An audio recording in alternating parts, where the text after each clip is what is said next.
Morning, Madam. Morning, ma'am. Just trying to make some space. Welcome back, everybody.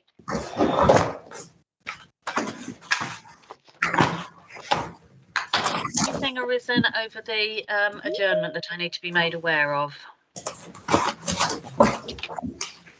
Not that I'm aware of, Madam. Splendid. No idea what number day we're on. Okay. So first on the agenda for today then is the roundtable session on housing mix. Yes. That's We've right. got sight of it's got a brief agenda, but I think there's a lot that we need to cover. First of all, on the list there is the matter of housing need. Yes, just before we start open up on the issues, ma'am, I was going to say there are a few things to cover here. You've got our the applicant's views anyway on this in some detail anyway in the evidence.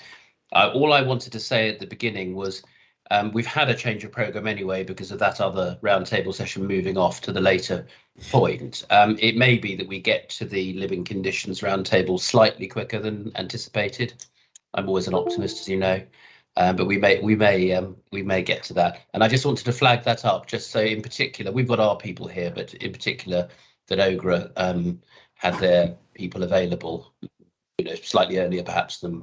Okay, well, yeah, the timing's always the exact timings are always a movable feast, and I'll be taking a break between this session and the next in any event. So I think your witnesses are available for the day, aren't they?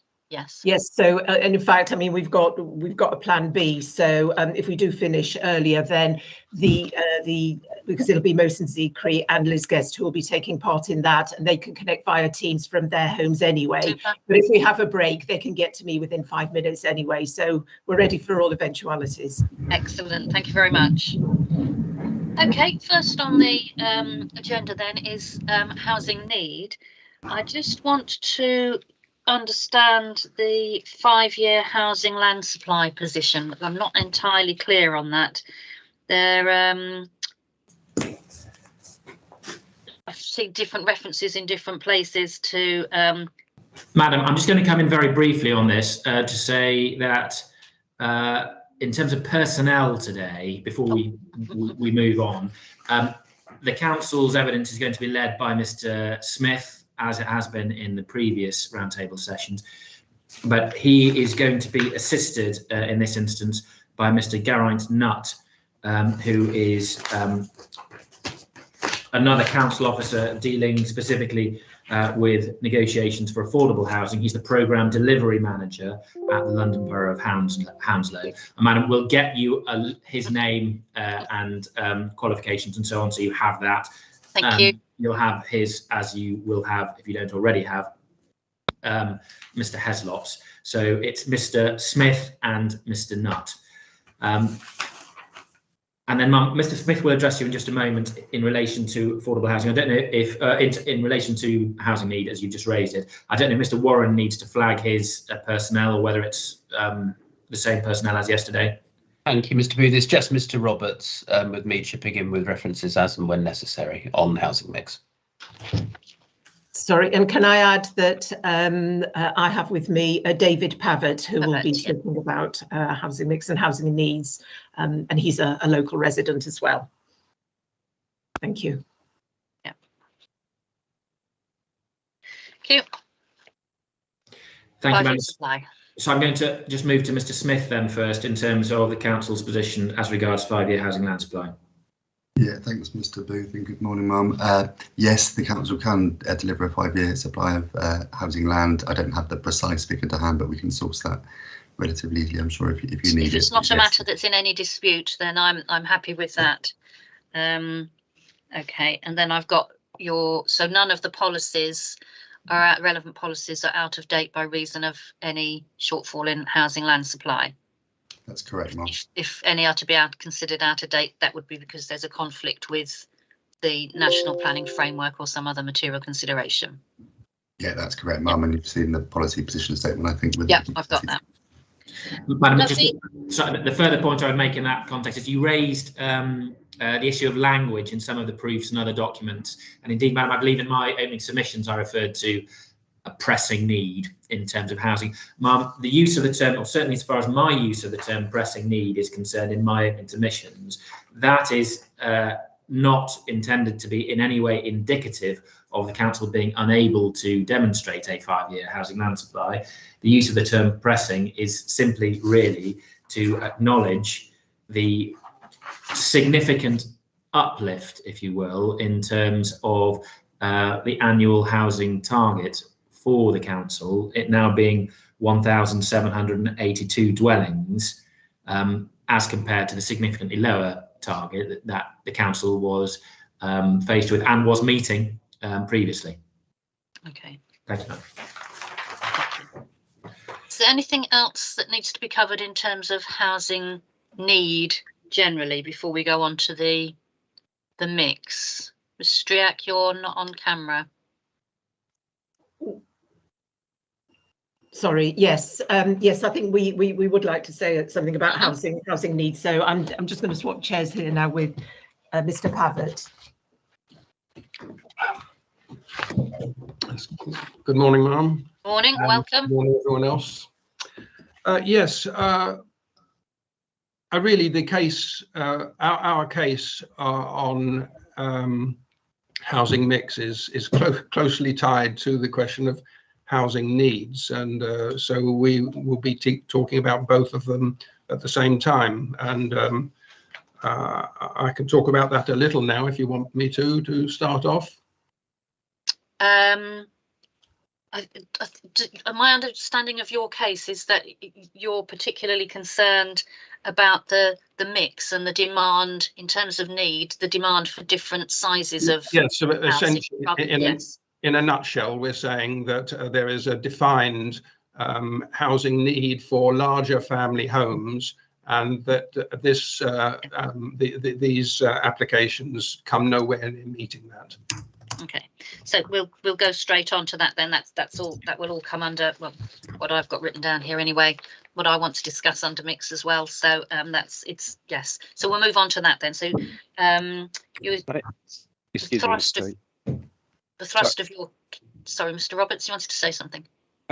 Well, if we were just going to move on to mix, I was just going to make one more point on need before we did move on. Yeah, just as a general point. And that's just to follow on, because I think in my proof of evidence, which you'll see, and I did also refer to that same phrase of pressing need, and that was with, as you've probably seen, the context in the housing market across London, as opposed to specifically just Hounslow. So as well as the uplifts in Hounslow targets in the London plan, there's clearly that pressing need that goes across London, which is a consideration here. Yep. Okay, thank you. So larger family homes then, Mr. Pavitt. Right. Yes, and we have no argument with the point that's been made about pressing need. We understand the increased demands. So our case, when we talk about housing mix, that can refer to different things, and sometimes it's used to refer to affordable and the rest. We have no disagreement on what is said about the provision of affordable housing. So we're focusing entirely on the question of larger family homes. And unlike other issues, it seems to me that this is rather clear. It doesn't have lots of ramifications with other data. Hounslow, so we start off with Hounslow has a significant overcrowding problem. I doubt that is in any dispute. It's described in documents before the inquiry and was even raised in Parliament recently by Ruth Cadbury, the MP for Brentford and Isleworth. The council has analysed the need for the proportion of new homes to be larger family homes, that is 3+ bedrooms, to be 57% in the private market sector and 43% in the social affordable home sector. That's in the Strategic Housing Market Assessment 2018, CD 10.43. Okay, let me just, sorry to interrupt you so early on. Yes. You refer in your proof to the Strategic Housing Market Assessment 2018. All I can find in the core documents is one from an earlier version, and then one that's called the October 2019 update. And that update doesn't have the table. You include a table in your rebuttal. Yes. At paragraph 2, saying that's taken from the strategic housing market assessment. This is in terms of the size of property and the number of bedrooms. Yes. I don't find that in the strategic housing market assessment update at CD 10.43. So I just want to be clear that you are referring to a document that you. Is there some earlier document of 2018? It is possible that, I mean, I did very carefully check all of these references. The quote that I have in the in the rebuttal, you're saying, I'm looking at the proofs of evidence. The rebuttal, yes. Yes. So paragraph 2 in the rebuttal. Oh yes, yes. Strategic housing need assessment. Yes. 2018. So the place I've gone to for that. I'll get there in a minute. Yeah. Is library open. CD 10.43. Yes. I've got CD. Yes, I have got CD 10. That's what I've written down. That's called the Strategic Housing Market Assessment Update. So when I look in there and I go to the paragraph you refer me to, it says table 1 under paragraph 4.24. Yes. 4.24. If you will allow me, I mean, I did all of these by working from documents in the library. So it may be that I've made a mistake there, and if you will allow, I will provide the exact reference before we. This was your evidence of demand. Yes. So I went to look at it very carefully, and it's this table isn't at paragraph 4.24 in that update document. In fact, I can't find a similar. I've done some word searches. I couldn't find a similar document, a similar table in that up. So I just wondered what it updated, if you see what I mean. Did it update the 2009 version, or did it update an earlier 2018 version that you were working from? Could I come in to assist? Is that all right, yes. Mum? Yeah. So the table 1 that I think that has been put into the rebuttal it's the table from the Great West Corridor local plan. So that's GWC2 draft policies. That's in core document 7.2.2. So in the supporting text to that draft policy, they include, and that's so in Ogra's evidence, it's a screenshot from that policy, which references back to the need document, or the SHMA document rather, I think it is, of 2018, rather than the need assessment. But that's where I think the figures are taken from.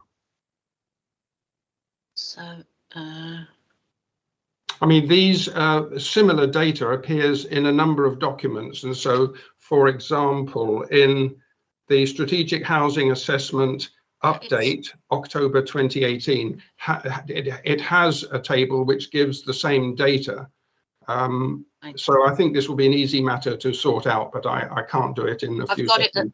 I've got it in the Great West Corridor. Thank you. Okay. Thank you, Mr. Roberts. Thank you. Sorry to have interrupted you so early. No, that's fine. Right. So if I can get back to where I was.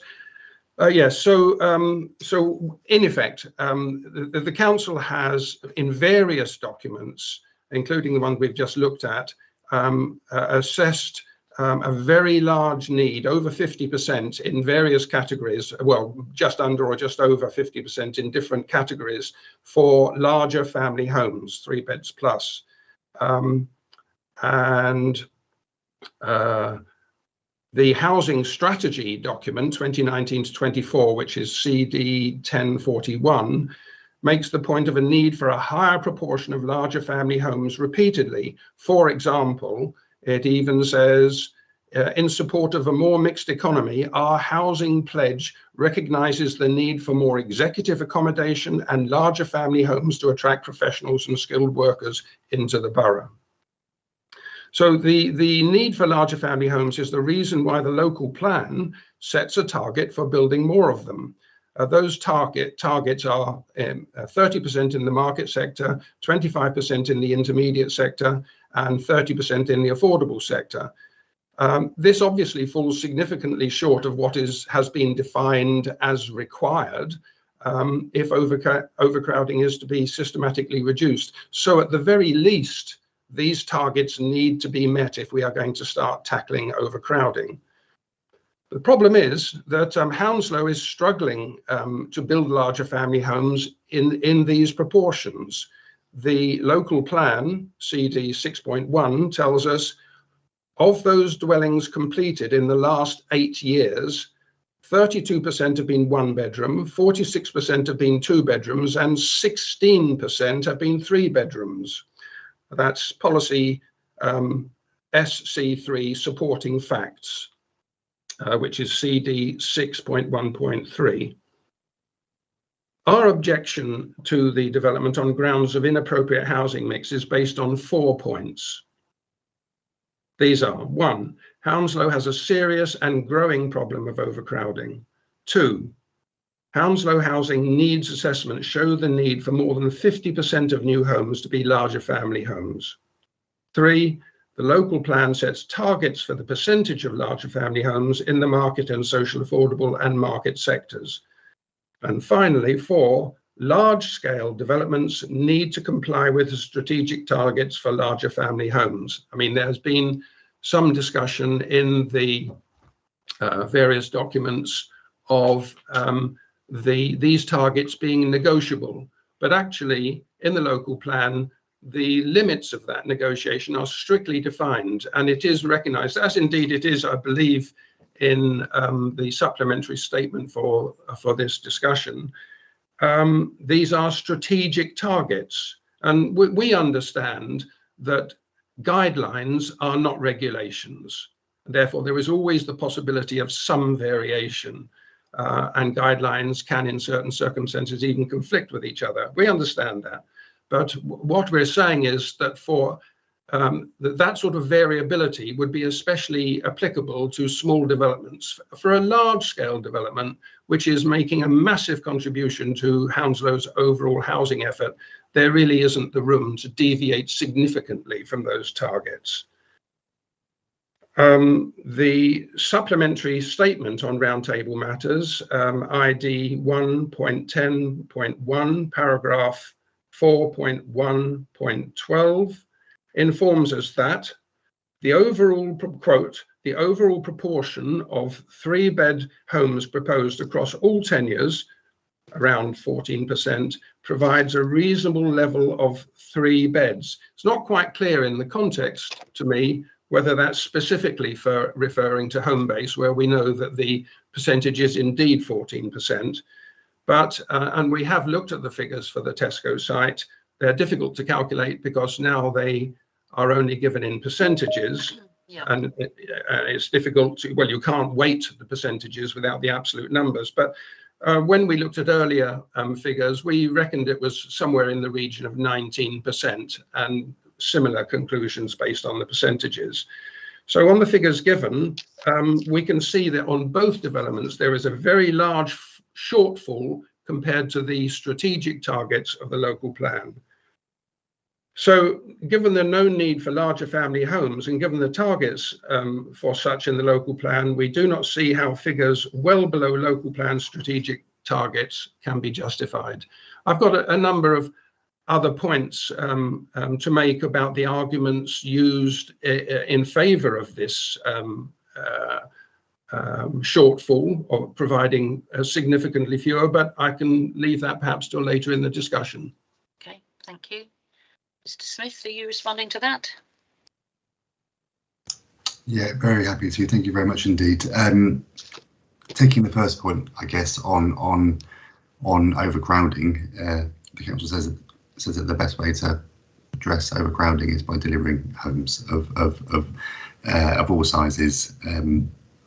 That's how overcrowding gets solved. In terms of need, the SHMA has informed the mixed guidance that's found at policy SC3 of the local plan, mum, and that's CD 6.1.3. That policy it's explicit, actually. It's explicit in its drafting that the requirements set out in that table are general, and that they are a starting point, and that they are to be final proposals are to be discussed and agreed with the housing team at the council, and there have been extensive discussions between the applicant and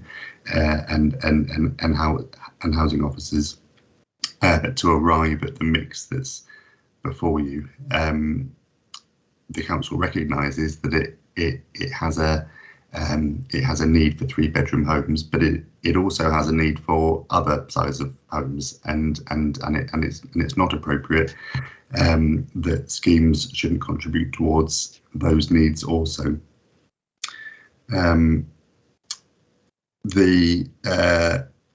talked about policy SC3, but I just wanted also to refer you to London Plan Policy H10, which is at CD 6.2.10, and what that talks around is the types of considerations that we should be thinking about when determining the appropriate housing mix for a site. There are a number of bullet points there, and I don't want to take up too much time going through them, but alongside housing need and demands are a number of other considerations, including the requirement to deliver mixed and inclusive neighbourhoods, the need to deliver a range of unit types at different price points, the nature and location of the site. It says with a higher proportion of 1 and 2 bed units generally being more appropriate in locations which are closer to a town centre or station. We're obviously very near to a station, or with higher public transport access and connectivity, and the aim to optimise housing potential on sites. And we know that we're in an opportunity area, and there's a responsibility on the authority and the Secretary of State ultimately to make sure that this site is being used to its optimum capacity. One further point on need, I should have said this at the beginning, apologies. Appendix A to my evidence, which is CD 1.12.2, introduces another aspect to need, and what we've got there at table 1 is an extract from the 2021 housing need register from the council. So this is obviously people that have contacted the council to say that they need homes, and can they be added to the list, please? And you'll see from that table that in fact there's a much higher need for 1-bed units and 2-bed units than for other sizes. So it's a more complex and nuanced analysis than simply applying the policy SC3 table rigidly. Hopefully it's come through clearly in the council's written evidence, Mum, but the council feels strongly actually that the housing delivery, particularly the affordable housing delivery that would come forward as a consequence of these schemes, are extremely positive benefits that should be supported rather than criticised. Hopefully that responds to the points, Mum. Thank you. Okay, thank you. You mentioned in there the policy requirement where in relation to the smaller units to be near to station and good public transport. I can't remember which policy it is now, but it's that it's a point that the Residents Association take up in their evidence as well. Just want to explore that a bit more with you. So yes, it's near to the one station. Yeah. But I've heard evidence there of overcrowding on the train. I understand that there's the planning obligation to get an extra gate at the station to improve capacity through the station, but there's no change to the capacity on that line. And we've also heard that the public transport, the PTAL rates around about 2. So I just want to hear a bit more from you about how you felt that the scheme complied with that aspect of the policy. Yeah, of course, Mum. Thank you. So that's London Plan policy H10, and yeah, it's the wording is the nature and location of the site with a high proportion of 1 and 2 bed units, generally more appropriate in locations which are closer to a town centre or station, or with a higher public transport access and connectivity. So I appreciate that you've heard evidence relating to the latter part, but it's an or as opposed to an and in the wording of the policy. And what about the reference to needing to be closer to a town centre? Again, it's or, so it's closer to a town centre or station, or with higher public transport access and connectivity. Okay, so there's no quality assessment of the station, the service that's provided at the station? Not inferred in the policy, but we've obviously had lots of evidence around Scion Lane and capacity there. The council's view, the applicant's view, and South Western Rail's view is that capacity is adequate to meet the needs of the development. I appreciate others have different views to that. Okay, thank you. Mr. Pavitt. You're on mute. There you go. Yes, if I come back on each of those points. With regard to the targets in the local plan being a starting point, if we look at the text that accompanies the policy for SC3 in the local plan, it's which is on page 105. So with the library, you can't have more than one thing open at a time. Yes. CD 6.1.3. Yeah, I've got to go back through. Oh dear. CD 6.1.3.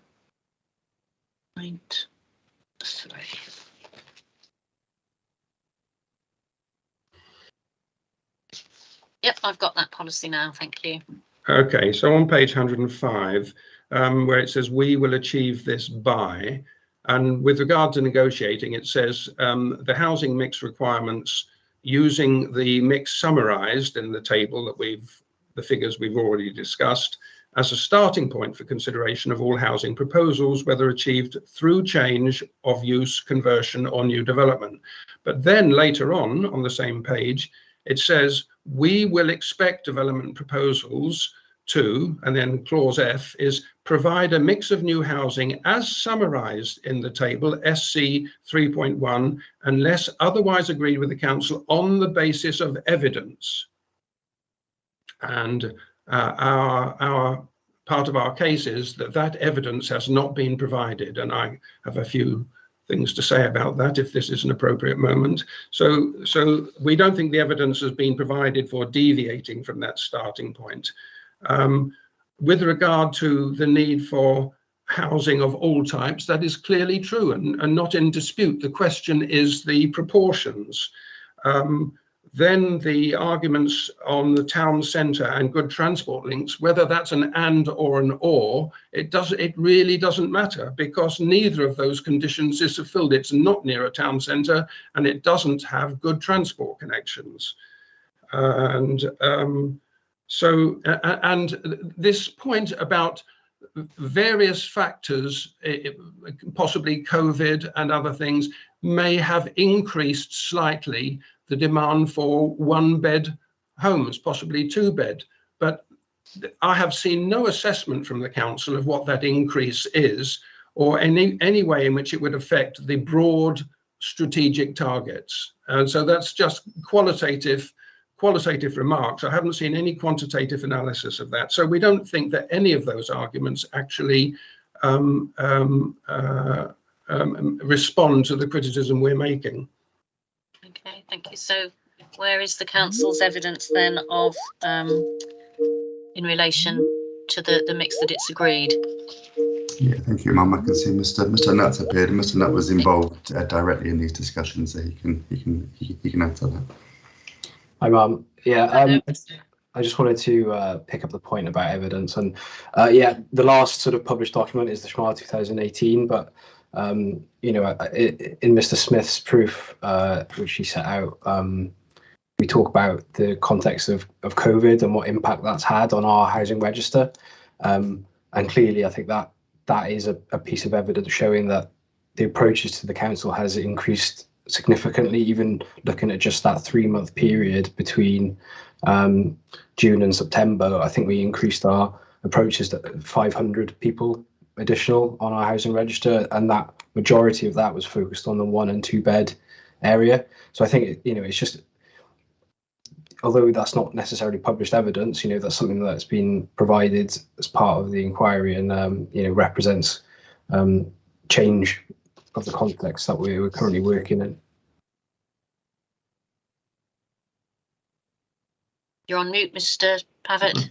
Can I respond to that? Of course. Right. Well, I just don't think that there is an argument there. What we've just been told is that there is an increased demand for smaller units, but without any evaluation of what that increase is, and that the majority of, we're told that most of the demand is for 1 and 2 bedroom homes. We know that. That's not at issue. We know that what the plan says is that 30% or so should be larger family homes. Therefore, it follows that when there is an increased demand, the bulk of it will be for 1 and 2 bedroom homes. This is not an argument. I think I'd like just to come in again, Mark, if that's okay. Mm-hmm. Yeah, I think when, you know, we're looking at the scheme as an overall, and you look at the affordable housing delivery that's coming through on the Homebase site, there is a good mix of housing across that delivery. We're talking about a mix of 1s, 2s, 3s, and 4 beds that are coming forward in the affordable element, as well as the market element, which comes forwards with 1s, 2s, and 3s. You know, and I'd just like to reiterate the importance to us as a borough about the delivery of affordable housing, and it's really important to us that this home-based development is bringing forward 35% social rented housing. Come on, I want to discuss affordable housing later. I know it's not an issue for the Residents Association, but I've got some questions on that. Just look at the general mix in terms of size at the moment. Yeah, understood, Mum. I think it's just a context, the fact that, you know, these are all coming forward at one, and, you know, it's something to take into account, the delivery of affordable housing, the mix of that affordable housing, as well as the mix of the market housing as well. That's just the point I was trying to make. Madam, if I may, very briefly, it's just I understand that Mr. Pavitt may not accept the council's position, and Mr. Pavitt points to percentages and policy and so on, and I entirely respect his right to disagree. But the fact of the matter is, Mr. Smith and also Mr. Nuts have explained, the council's position is to the effect that those numbers set out in policy they're obviously important and they serve as a starting position for discussions, but it would be entirely wrong for the council in its role as planning authority to be entirely constrained by those numbers. And what the council does is to respond to an evolving need position, and to discuss with any developer, not just this developer, an appropriate mix accordingly. And I think that's what Mr. Smith has sought to demonstrate. And yeah, I mean, in that context, Mr. Nutt's point about the need for an increasing need, a greater need for smaller units on the affordable side of the picture, Madam, is we say a very relevant consideration. And when Mr. Pavitt says, well, we know that that's not an issue, of course the need for smaller units will be larger, Madam, I mean, yes, we say that's absolutely right. The need for smaller units will be larger, and that is a very relevant consideration in terms of the housing mix that has been discussed and negotiated on this side, and a very relevant consideration for you in the context of this inquiry. Thank you. Mr. Pavitt? Yes, I'm afraid that these arguments seem to me to lack any precision, and also a lack of published public information. Obviously, we go by the documents that we can read, And simply to say there have been increases, or for example, that taking the borough's housing provision as a whole, there is a good mix across all developments. These are really, I'm sorry, I can't think of a better term. These are hand-waving arguments. There's no precision to them. And expressions like the content going forward. And the last point from Mr. Booth about the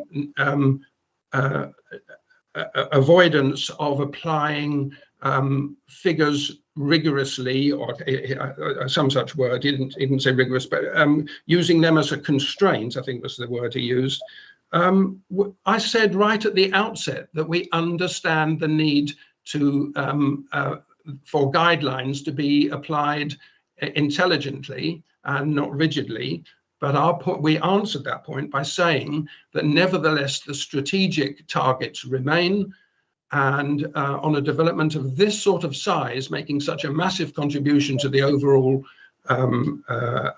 housing effort, it's really important that they contribute to those strategic targets, and add to that the council on its own account is failing to meet those targets significantly.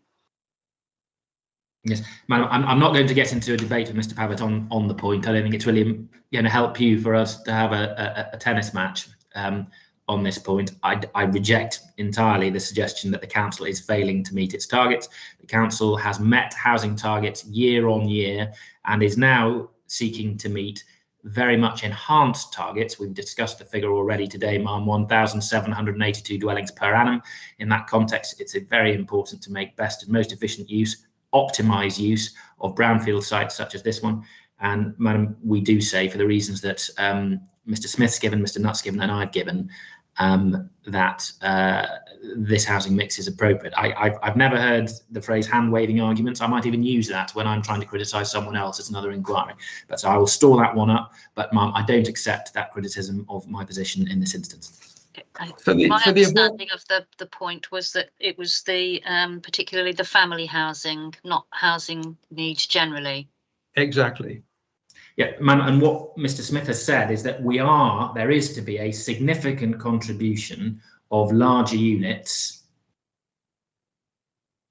on this site, both in terms of market and in terms of affordable. I think I'm right in saying it's 3 and 4 beds in terms of affordable, and 3 beds in terms of market. And so there is a significant proportion of development in both those areas. And of course, when one looks at and in broader terms, in terms of family housing, which is 2 beds and upwards. So, Ma'am, both in terms of family beds and in terms of larger family dwellings, 3 and 4 beds, that is being provided in significant quantum on these 2 developments. I mean, I'm not suggesting it's precisely the numbers set down in policy, as Mr. Smith has discussed, and the council has not suggested that. But what the council does is take a holistic view in any given instance, in any given development, having regard to the starting point of those numbers in policy, which Mr. Pavitt recognises very fairly, should not be applied strictly, that they are guidelines. And Ma'am, I don't see that we have anything else to say in relation to that. Unless Mr. Smith, I'm cutting across him, he wants to jump in and... No, I don't think that's Mr. Booth. I just wanted to add to what Mr. Booth was just saying about the 2-bed, 4-person delivery, and he's absolutely right to say that 2-bed, 4-person units are classed as family homes, and that the home-based delivery, I think we're seeing 49% plus of 2-bed, 4-person or higher, and then the Tesco site is also delivering 50 plus units or 50% plus of family homes as well. It's just to add to Mr. Big's point about that. Okay, thank you. Yes, if I can come in, just again for clarity, our argument is not about family homes, and there's a constant elision between that and family homes and larger family homes. Our case is about larger family homes. We've now been round the block about 3 times, and I just don't think that our points are being answered, but I don't see any point in taking this further. Okay, well, I've heard what you've had to say, and I've got all your written evidence as well here, as well as the council's. Was there anything else on housing mix? Ma'am, can I just come in as well, just to amplify some of the points that the council has made, in terms of the contribution that has been recognised in terms of significant contribution. I think it's just in terms of sheer numbers rather than percentages. This is a really important benefit of the development, and those percentages that we were talking about in terms of family accommodation, the 2-bed 4-person, which is something that's referenced in policy in the supporting text to policy SC3. We're talking about over 1,000 homes across the 2 sites, and in terms of larger family homes as well, the 3-bed and 4-bed, there's 65 on the Homebase scheme, and on the Tesco, clearly it's going to be subject to the detailed design and the numbers, but it's going to be in excess of 200. So it is, we're talking about significant numbers of family homes that are being delivered. Also, I mean, it's important to put it in the context of the optimization of the 2 sites, which is another one of those elements of consideration for housing mix under policy H10, which clearly has particular importance in the opportunity area as well that we're in. So we are responding to the opportunity area designation that's from in the London plan, but clearly the draft allocations for the 2 sites as well, and the expectations in terms of density and making the most of these sites. So those things are considered when coming to a balanced judgment about the appropriate mix for the site. And just one further point that we've made in the supplementary report in the section on housing mix is about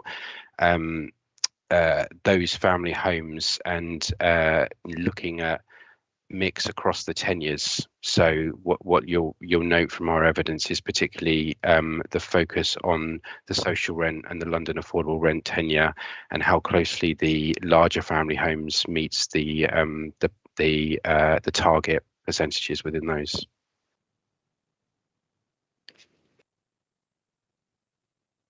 May I just add one policy point, ma'am, a reference for you? Sorry, we have covered the point in general, but I think it's quite important to note when you're dealing with H10 of the London plan, it's which is obviously 2021 is the most up-to-date part of the development plan, obviously in operation here. You'll be familiar with the fact that what it does is it talks about bringing forward a good range of units, and then it gives a list of things that to which regard should be had, and that's a particularly important structure kind of framing point for how one goes about understanding and applying H10. It doesn't say in order to comply with H10 that thou shalt, you must, or applications must do X or Y, and that comes back to these points that have been made about the planning judgment. I know that it's difficult, that it's not in black and white and so on, but it's very important to understand this is in every case an optimization question, which is a matter of balance in the end for the authority or the determining authority and the applicant. You're on mute, Mr. Pavitt. Yeah, just 2 perhaps final things. Mr. Mr. Simon said that Sam Roberts, yeah. Mr. Roberts said we should look at sheer numbers and not percentages. I just think that is, when you're talking about a council's building programme, I just think that doesn't work. We looked at it from the point of view of whether the local authority is achieving its targets for larger family homes, and it must be looked at in percentages. So that was that point. And there was one other point. And our argument is not about family homes. Our argument is not even about the number of larger family homes in the affordable sector. I'm not quite. I'm not quite sure if it meets the target or not, but it might do. But it's the overall provision, and it's particularly low in the market sector, where the need in the council documents is defined as the highest. So I think we have to work in percentages with regard to achieving strategic targets. And I think we are registering a complete failure to look at the same figures in a common way. Okay. If we move, I think one thing. If we move on. Right, the next on the list was the related Section 106 provisions. What I'd like to do is talk about affordable housing provision before we look at anything in the planning obligation. So my understanding is that the London plan target for fast track routes is via policy H5 is 35%. So I think looking at the figures in the supplementary statement, just above paragraph 4.1.3. I think that comes in at 164 out of 473, comes in at just under 35%. But I think it says somewhere else in the evidence that it is at 35 and higher, slightly higher for the Tesco's. Can I just, Yep. Did Mr. Smith want to answer that? No, okay. Just on the London plan policy, they define their 35% by habitable rooms, and so the habitable room figure is actually, I think, on the Homebase site higher than 35%. It's 38. Yeah, 38. It's the units that are slightly under that 35%, which what we were trying to achieve as a borough. I think that's the only reference to because the policy says, yeah, do it by habitable rooms, but that's only mentioned once, I think, in all the things that I've read.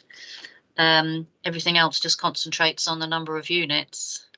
Yeah, I think that comes from us as a borough wanting to deliver that 35% by unit, as well as an optimal number of habitable rooms as well. So that's why I think the evidence is as it is. Okay.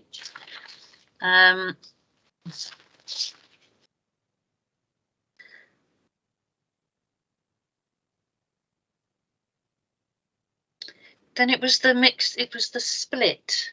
I didn't quite understand, because I think the London plan wants 30% low cost rented, 30% intermediate, and then 40% in effect to be determined by the borough. So just looking at Homebase, we've just got the one category. Yeah, so obviously we split the site, so it's across both sites, Mom. So I'm looking at table 4.1. They're both individual. I appreciate that they are connected, but they're both separate planning applications, both separate schemes. So at table 4.1 looks specifically at Homebase. And the only provision there is for social or London affordable rent. Yeah, I think from our point of view, that is a benefit, a large benefit to the scheme coming forward. That's the social rented units are obviously the most in need in the borough, and I think we've demonstrated that through the housing register information, etc. I think as a borough, we did look at these as in combination across the two sites, and we have assessed them in that way. So we see them as almost a single application, although I appreciate they are technically two. But again, the 35% upfront social rent provision we see as a large benefit to us as a borough, and should be, and we as our housing officers gave that great weight when assessing them. So if the social or London affordable rent is more bang for your buck, if you like, where's he gone? Sorry, I am here. Come on. So why does the policy only just require it to be just at 30% of the total provision? Why would it not be the other way round? So I think the policy says 30% intermediate, 30% social rent, and then 40% determined by the borough. Yes. So obviously that on the Homebase site, that would be a 70-30. We would argue that the social rent would be that 40% provision. So you could say that the 70-30 in favour of social rent on that element, except we've gone further than that and we've seen 100% delivery of that social rent, okay. Which is as we see it, the more needed unit types. Yes, right. I understand that. That's what I wanted to know. Excuse me, ma'am. Can I Yeah. come in as well on that? This was obviously an important matter for the GLA as well, in terms of them agreeing to the position of the fast track determination of the application, and in Mr. Nutt was referring to the approach of assessing across the two schemes, and that was agreed as an appropriate course of action with the GLA, providing there was the links within the respective Section 106 agreements that controlled that. So as well as the functional link between the two developments, which is in the Section 106 relating to the relocation of the retail store, you also have the Tesco Section 106, the appraisal of how much affordables being delivered, including the 10-year split, looks at the two sites together. So it ensures that you deliver 50% social rent or London affordable rent and 50% intermediate, which is that agreement. So in the policy H6, where you have 30-30 and then the 40 to be determined by the borough, effectively that 40 is split evenly between the two categories. So the agreement with the borough is 50% social rent, London affordable rent, and 50% intermediate, and that's what will be delivered in its entirety across the two schemes. Just one final, sorry, ma'am. Yep. Just one final point. I can see Mr. Nutt's back, so it might not be the final point. But the council, I mean, you've heard from Mr. Nutt that the council places great weight on these rented products. It's a really important feature of the development for the council, and there's a further benefit in so far as the home-based development will come forward earlier, and so those units will tap in to meet need at the earliest opportunity. Yeah, I've seen that thing. Anything else on affordable housing? Okay, so we've touched on the Section 106 provisions. I just wondered if there was, whether it was of any help to the Residents Association, if somebody wanted to just go through the provisions that related to the housing mix and housing provision on the site. Yes, yeah. Yes, please. Thank you. What do they want? You certainly do that, ma'am. I think the substance, if you like, has just been covered actually in the last answer by a contribution by Mr. Roberts, in that there is a connection in the 106s between the two schemes, and the two schemes 106s seen together ensure the delivery of that split of 50-50. Social rented, London affordable on one hand and intermediate on the other. I don't know, Mr. Roberts, whether you want to come in on that, but that's the headline point really from the structure of the 106. I haven't had a chance to look at them yet. No, that's why I was dealing with it at a relatively high level, ma'am. I hope you'll forgive me for that. I think that's the key point about them. When we look at the detail next week, you'll you'll see that. But Mr. Roberts, is that right? If I'm yes, thank you. So that's right in terms of the split of the affordable tenures. In terms of the mix point that we were talking about earlier, obviously as a detailed application, the mix is specifically referenced and specifically controlled in the section 106 for those affordable homes that are being delivered. In the Tesco section 106, because it's an outline, the ranges across specific mix ranges across the tenures are specified, and that they would be assessed through the reserve matters application process with the submission of affordable housing statements each at the determination of each phase of the development. So the authority would be able to keep a track of how the development is fulfilling the obligations within the section 106. So it ensures that the mix ranges for the section 106 for the Tesco application would be delivered. Yes, I mean that's the point really about delivery and phasing, ma'am, and making sure that, to put it bluntly, that the scheme doesn't come forward saying there'll be more later on and then that doesn't transpire. That's the purpose of having those statements that Mr. Roberts just referred to make sure that those overall headline points about mix and tenure are delivered in the end across the two schemes. Was that just affordable housing you're referring there to, Mr. Roberts, or was that market housing as well? Because with the Tesco scheme being outlined, there's no specified number or proportion in terms of the housing mix, in terms of size overall, not just affordable. So the proportions are set. The ranges are set within the development specifications, which is something that the council would be using when determining those reserve matters applications.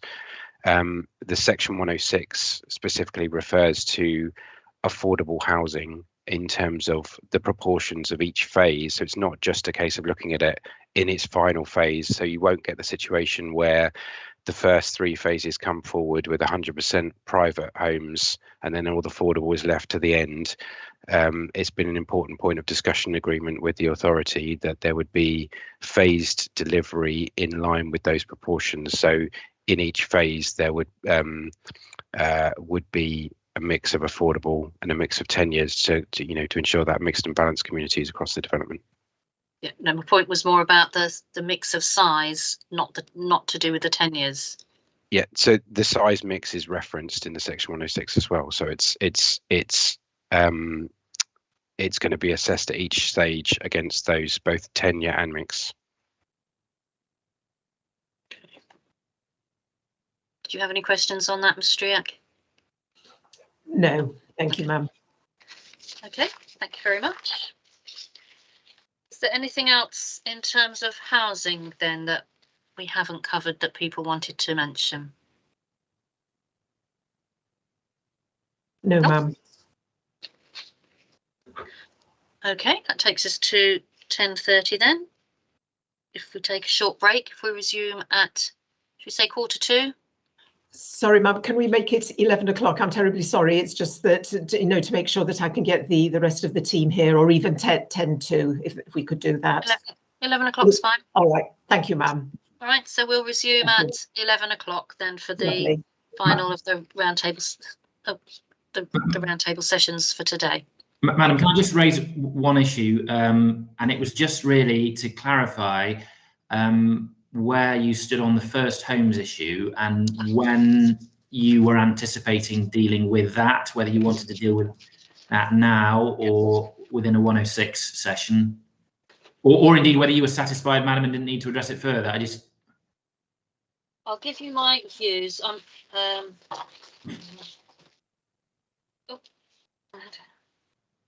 I had it written down somewhere.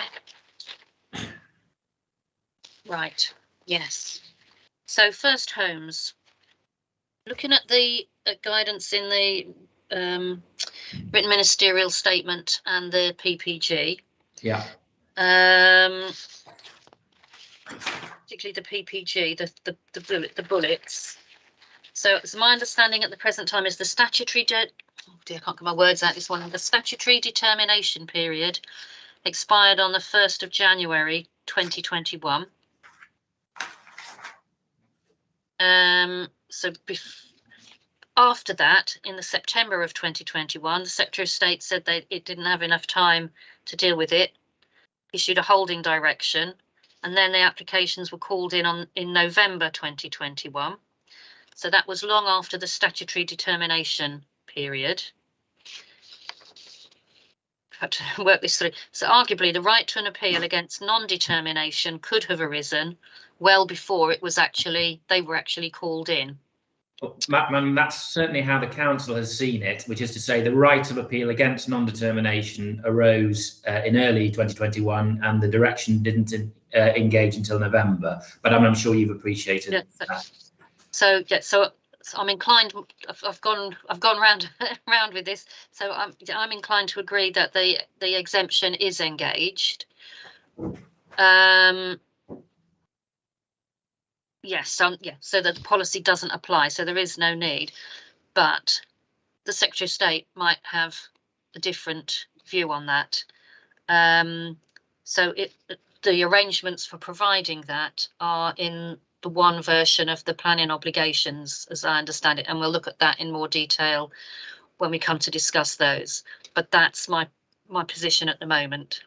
Madam, that's very helpful. I mean, I don't understand it to be disputed by any of the other parties or similar. So it was just really to understand where you were, given the indication we were given in advance of the inquiry. But thank you very much, Madam. It's very helpful to have that clarified.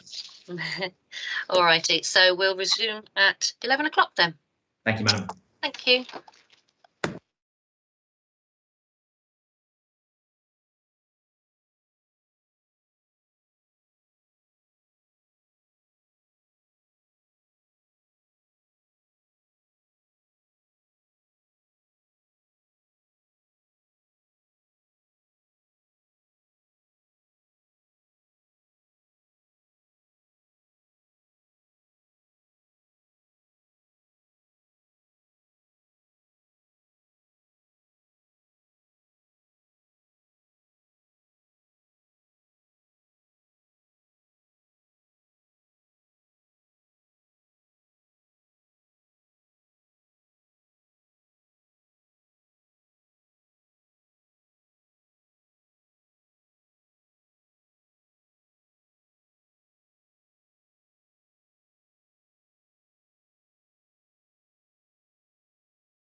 all your team in place Yes. now?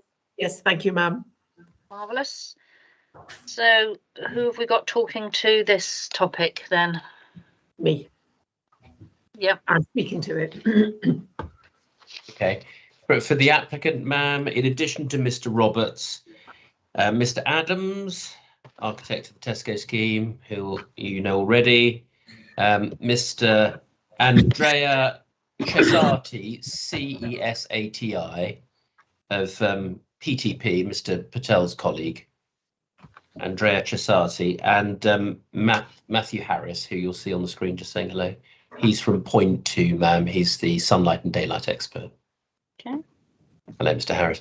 So we'll wait off screen, but that's the four. I think if Mr. Roberts rejoins us, that's my list. Thank you. And Madam, for the council, it's going to be Mr. Smith. Okay. I'm sorry, I just realised I've got noises occurring here. Turn that off. Okay. Mr. Smith. Okay, lovely. So we'll start with existing residents then. And the first item on the list there is daylight. I appreciate that there's some overlap between daylight and sunlight, so it may be that it's easier to deal with the first two bullets together. So I don't mind who goes first, whether it might be more useful for the applicant to set out their views on the scheme first of all, both schemes. Yeah. Thank you. That's fine. Thank you. Okay, thank you, ma'am. Yeah, I can give a brief introduction. So broadly speaking, the daylight and sunlight assessments were fully assessed against BRE guidelines, and those are contained in the two daylight chapters of each of the environmental statements. So just for reference, it's CD 1.11.1 for the Homebase site and CD 2.5.5 for the Tesco site. So there is obviously the assessment against BRE guidelines, which you'll be familiar with, and as part of the EIA scoping process for the preparation of both environmental statements, there was a further alternative target agreed. So for the vertical sky component assessment of daylight, in addition to the BRE guidelines, which I'm sure Mr. Harris can elaborate if necessary, it shouldn't be rigidly applied in all scenarios and aren't necessarily applicable in all kinds of urban developments, but Mr. Harris might be able to pick that up. So an alternative target for vertical sky component of 20% was agreed. So the process that they went through was to assess initially against the BRE guidelines, so it's clear that there's a conclusion against how the schemes perform and how the properties are affected. But there was a further test against the alternative target, which was considered appropriate in terms of a retained level of daylight to the properties around both sites. So in terms of the BRE assessment, there were some adverse effects that were identified, and I think it's important to put it into context in terms of the existing level of development on both sites, whereas you have single-story retail units, large areas of surface level car parking, so very low density developments on both sides. So in cases like that, it's quite common that in terms of percentage reductions to the windows around a property, there will be noticeable reductions because in bringing forward developments that optimize both sites, it will involve reductions given how low density the development is on both the sites. But just to relate back in terms of how the schemes perform against that 20% alternative vertical sky component, which is the alternative agreed as a good level of daylight. So taking first the Homebase scheme, all of the windows around in the existing properties around the Homebase development would meet that alternative target of 20%, with the exception of 7 windows which are located in New Horizons Court, which is it's an office to residential conversion located on the northern side of the Great West Road. So there's 7 windows within there that wouldn't meet the 20% target, and those 7 windows are compromised at the moment by an existing overhang on that property, and in the BRE guidelines you can take into account where properties are constrained by existing features like that and undertake an assessment without the overhang, and so that's what was done in this case. And without the overhang, those windows would still retain the 20% vertical sky component. So then moving to the Tesco site, all of the windows around the Tesco site again would meet the 20%, with the exception of 4 windows which are located in a block which is at 128 to 150 Scion Lane, which again are obstructed by overhangs, and when assessed without the overhang, they would actually meet the BRE target. So there is beyond that, any windows that are compromised by overhangs. There was only 1 kitchen window which doesn't meet the 20%, which already sits below.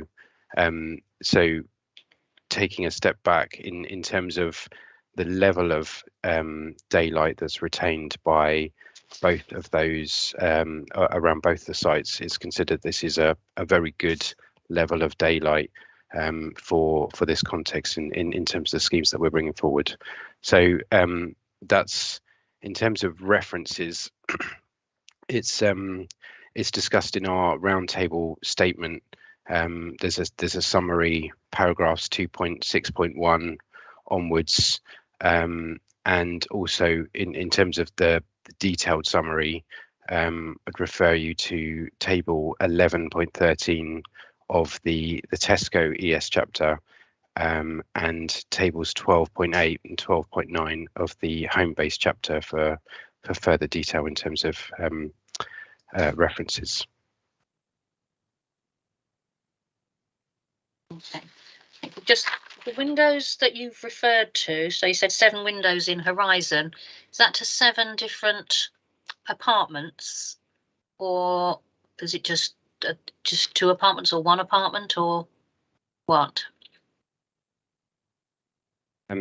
I think it's seven different apartments, affecting 1 window in each one. Okay, and then the same question. Sorry. Yeah. So just to clarify, that's the conversion. So they converted the offices. Yeah. Yeah. And then you referred to the 4 windows at 128 to 150 Scion Lane. Is that 4 different apartments in that block, or is it just 1 apartment? 4 windows to 1 apartment? Yeah, again, that's a flatted development that's at 128 to 150, and those are separate apartments. Thank you. Okay, so that's a brief overview of the applicant's case in terms of daylight. Do you want to say anything in relation to that, Ms. Striak? Yes, please. So my first question is the 1 kitchen window that you're referring to on Cyan Lane. Can you tell me which number property that is, please?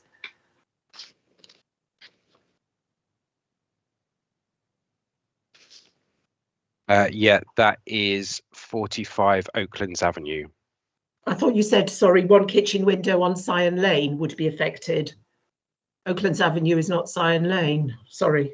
No, the properties there with the overhang are on Scion Lane. That's 128 to 150. Okay. It was 1 other kitchen window, so that's the only window around the Tesco site. It's 45 Oaklands Avenue, which is it's a kitchen window, and it's actually compromised by the shape of the building around it, so it doesn't have a huge amount of light in the current situation. Right, all right. Yes, so I've been looking at the two documents that you referred to, Mr. Roberts. So looking first at Homebase then, so CD 1.11.1.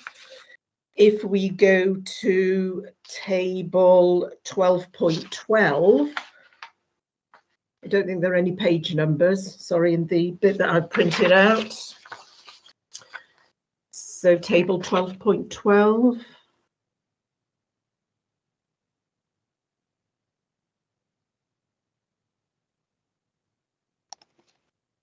Yes, it's sideways, ma'am. Sorry. I've got it printed out in front of me. Page 43 on the electronic version. Oh, right. Okay, thank you. Let's put down here page. Yeah, actually, on my printed version, it said 44 or 46.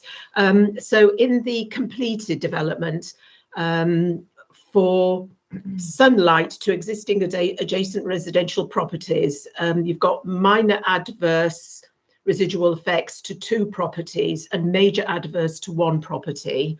And then for daylight, you've got minor adverse for 6 properties, moderate adverse for 10 properties, and major adverse for 1 property. And sorry, and yeah, because we're looking at the Homebase site, and just actually something that I just spotted now, which is there's nothing particularly concerning, I think, about overshadowing in that table, although I think I would, just from my own common sense and knowing Northumberland Gardens, I would probably question that. And solar glare to surrounding road junctions and train properties, it says negligible to minor adverse. And considering we were discussing that yesterday, I've got concerns about that. But going back to sunlight and daylight, and I think particularly on daylight, the fact that 10 properties will have moderate adverse residual effects and 1 property major adverse, that as a lay person would cause me great concern. Yeah, so just to come back in terms of that really relates to what I was saying at the beginning about the way the assessment is carried out initially against the BRE guidelines, looking at the percentage reductions in light, there are some larger percentage reductions which are categorized by way of the standard methodology as those, in some cases, moderate adverse effects. But then as they're discussed in the subsequent paragraphs in that chapter, they put that in context of the actual light that is left in that property, and then looking at mitigating factors such as where there are overhangs, etc. And that's a standard approach to recalculate effectively what the light would be without the overhang. So that's what, as I was explaining, that it's you look first, and so first at the BRE guidelines, and there are adverse effects in terms of proportional reductions, but in terms of the picture that we're left with in terms of the level of light, we think that overall there's good light to those properties around the site. Sorry, you just said we think that there is good light. I'm going purely by the information in this table. I haven't had a chance to look at all of the details, and not that you know that I understand it all. I'm looking at the conclusions here, and you know, you talk about overhangs. So you know, what's supposed to happen to these overhangs? I don't understand. Are you supposed to get rid of the overhangs to get better daylight? Sorry, I don't understand. It's not it's just the way the BRE guidelines are set out and how you're advised to undertake assessments is that you'll look initially at the light at the window as it is, and that you then run the assessment again in taking into account where a property is compromised by existing factors on that property. Is it worth just giving an example of how that works from the same document, ma'am? Because I can see quite why Ms. Strax looked at the summary table, but if you go in the same part of the environmental statement to, for instance, in the PDF page 30, in the hard copy, Ms. Strax, if you're looking at that, it's paragraph 12. Sorry, I haven't got the hard. I've only printed off these few pages. Table. Well, I'll read it out to you. in relation to number 16, 15, 16 Northumberland Gardens, there's a section which starts at 12.130. It's got a couple of paragraphs which refer to those BRE modelled findings and the moderate adverse significance. And then what follows is the expert discussion about what to make of those in terms of applying the VSC, what kind of windows they are, what room it serves, whether there's another window to the same, because these are window by window results for VSC, whether there are other windows to the same room. And in that case, at 12.136, the judgment is formed as part of the overall assessment of these effects that the retained values would be acceptable. So you have to read the BRE and then the judgmental part, the part 2, as they always call it in the exercise, for each one. Okay, I think what Mr. Striak was asking about was why you discount the overhang. If there was an overhanging balcony, it casts a shadow. It restricts daylight and sunlight potentially to the window beneath it. With the new development, they'll have measured the light to that window as a consequence of the development. They found that it's below the BRE standard, but that's exacerbated because of the existing overhang, and the guidance is that you then do another test, disregard the overhang to understand the effect of just the development by itself.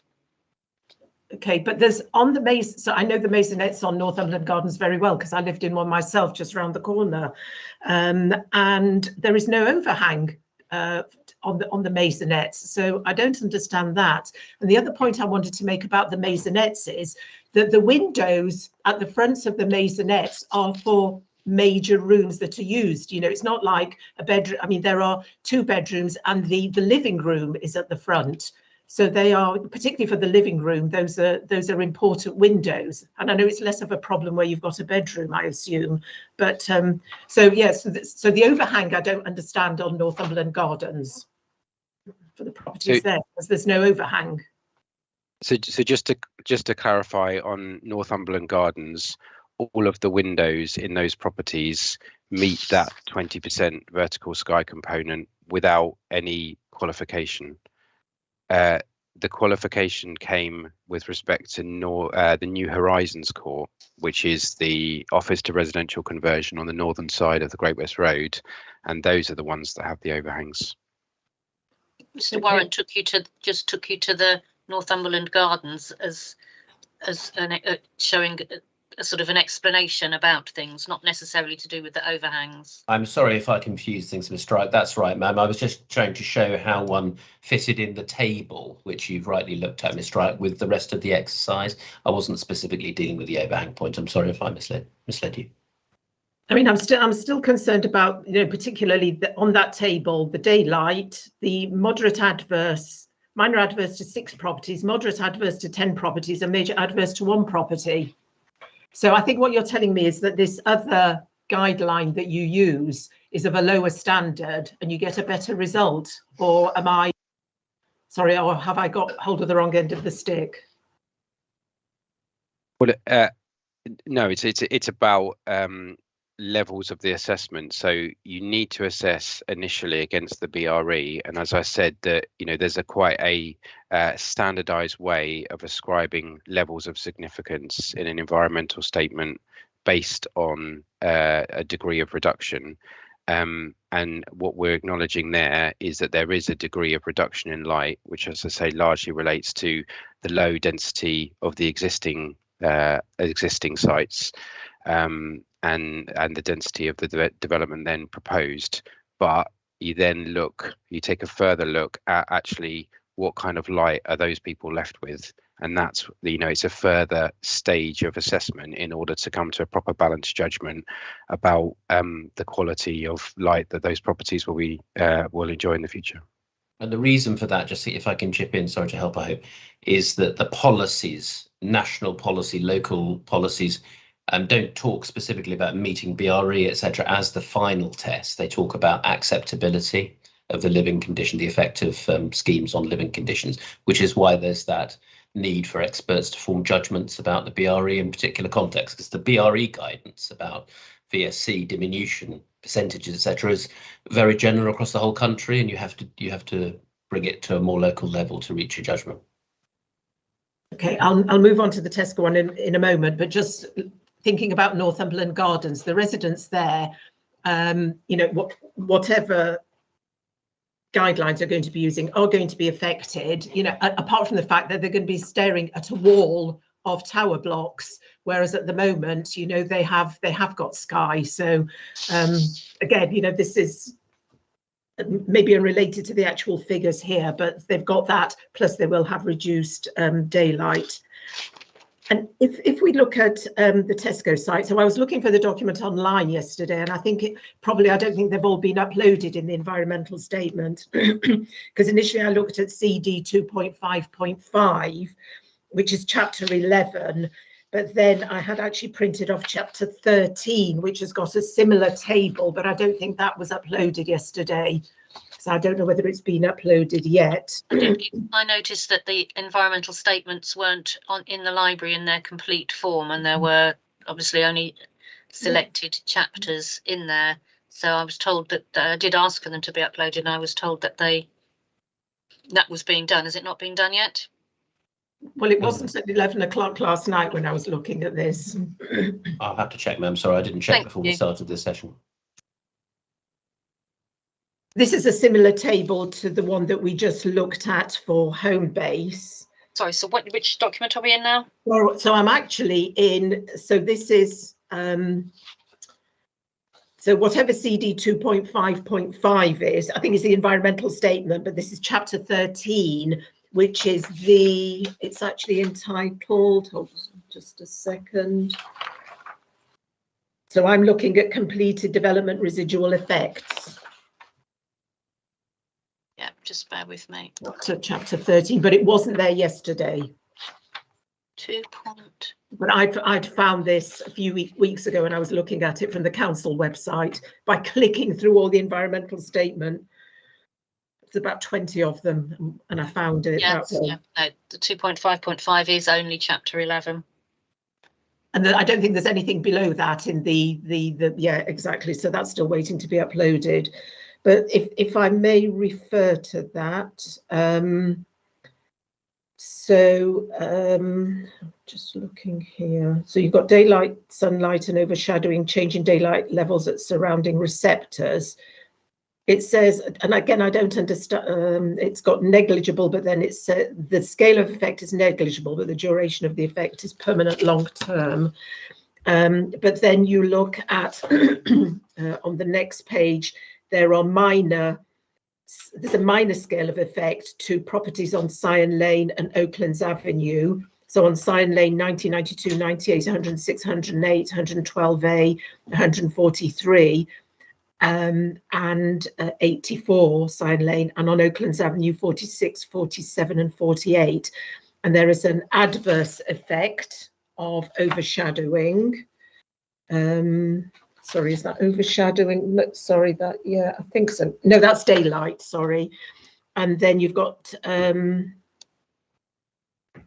yes, that was, I think that was the one that was concerning there. So again, and again, from the information that we received from Mr. Spence last Friday, we know that Oakland's Avenue is going to be affected. And yes, I'm conscious of the discussion that we had about the fact that that Mr. Spence's analysis just showed the flat land, didn't it, without the buildings. But obviously these buildings will be affected, and this is included here. So I think we've got a concern about Scion Lane, but I think we've got a particular concern about the properties in Oakland's Avenue. And as we've also seen from the TVIAs with the tower blocks sort of dominating at the far end, they are going to be affected. And is that acceptable? I don't think it is to the residents of Oakland's Avenue. Right, yeah, that's your opinion, yeah. Could we just, can I ask Mr. Roberts just to come back briefly on the residual appraisals of the effect on daylight on Oaklands Avenue, and then maybe we'll touch. I don't know, remember the extent to which you want us to touch on dominance and views and so on at the moment. Well, just sticking with daylight. At the moment, just sticking with daylight, sunlight. I mean, we'll come on to overshadowing. Well, that's linked as well. But I see Outlook, although it's on for future residents, it's not on the list for existing residents. So we will come to Outlook. Okay. I'll add it on. Just on daylight then, Mr. Daylight, Roberts, sunlight, shadowing. Yeah. Sorry, ma'am. Just say something, Mr. Roberts, about this, the conclusions on Tesco impacts on Oaklands Avenue. Okay. Well, I mean, essentially, it's the same as discussed on Homebase in terms of principle of why that there are adverse impacts identified, and then there is the judgment formed afterwards with reference to this alternative target and with reference to the room use, etc., and the conclusion that it's acceptable. In terms of Oakland's Avenue specifically, as I said, the only window in Oakland's Avenue that doesn't receive a good level of daylight is that one kitchen window in 45 Oakland's Avenue. So even in the rest of that property, they've got 6 out of their 7 windows which do meet that target. It's just the one kitchen window that is currently compromised that don't, and all of the rest of the properties in Oakland's Avenue do retain a good level of daylight, which is why, although there will be some adverse impacts that are identified there, the overall impact is considered acceptable.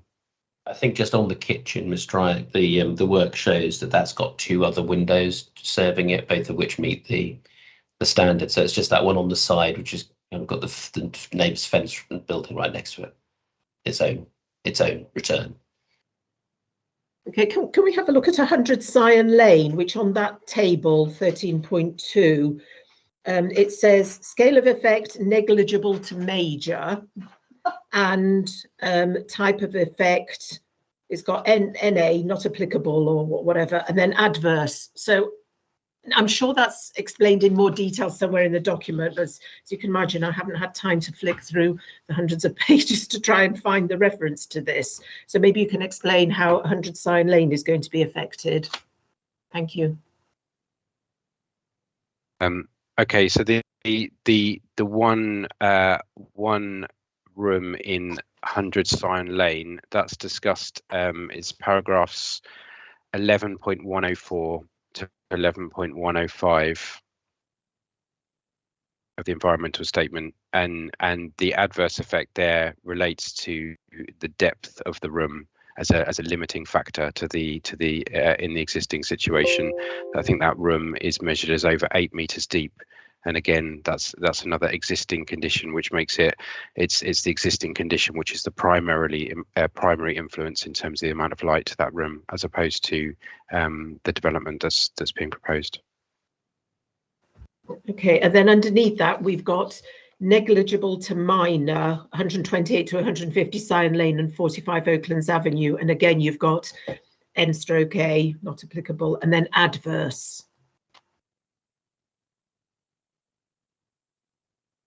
Well, the same points as we've discussed previously about 128 to 150. Those are the ones that I identified earlier with the overhang, and 45 Oaklands Avenue is the kitchen window that we've mentioned previously.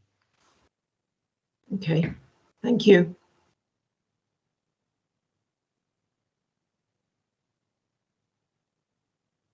Okay, so was there nothing else you wanted to ask about sunlight, daylight, overshadowing? No, not at this stage, ma'am. Okay. So also on there we've got noise and disturbance.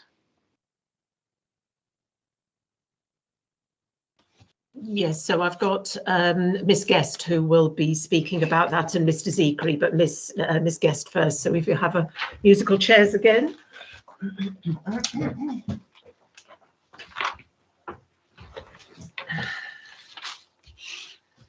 Good morning. Morning. Good morning, all.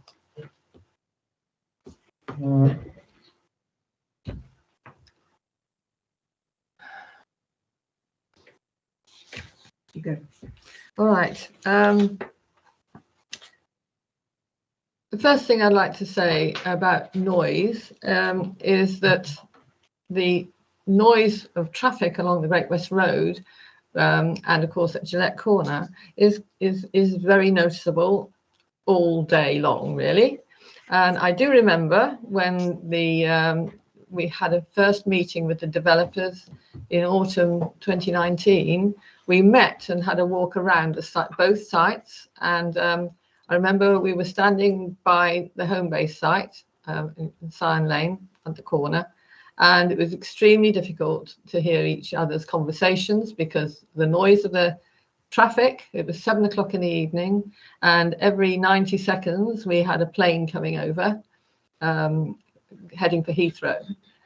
So that's the sort of scenario of noise from a layman's point of view, that there are many occasions living in this area, and particularly when you're by a busy road as well, that your conversations are interrupted and you have to wait for a plane to go by to be able to respond and be heard by whoever you're happening to talk to.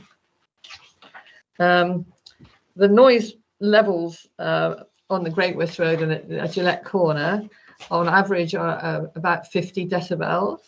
But right by the corner there, the levels recorded by the Extreme Noise Viewer site are in the level 60 to 65 decibels, which actually is a very high level of noise to be living with as a constant companion, if you like.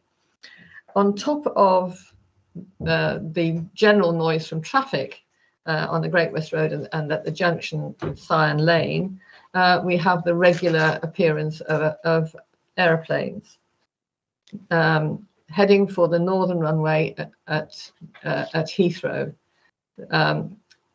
As a rule, in the UK, we have 70% of the time we have west or southwesterly winds prevailing, which means that 70% of the time, on average, the planes will be approaching the Heathrow runways from the east, so from coming over London. So they're coming over Chiswick, Brentford, Isleworth, Hounslow on their way into the airport.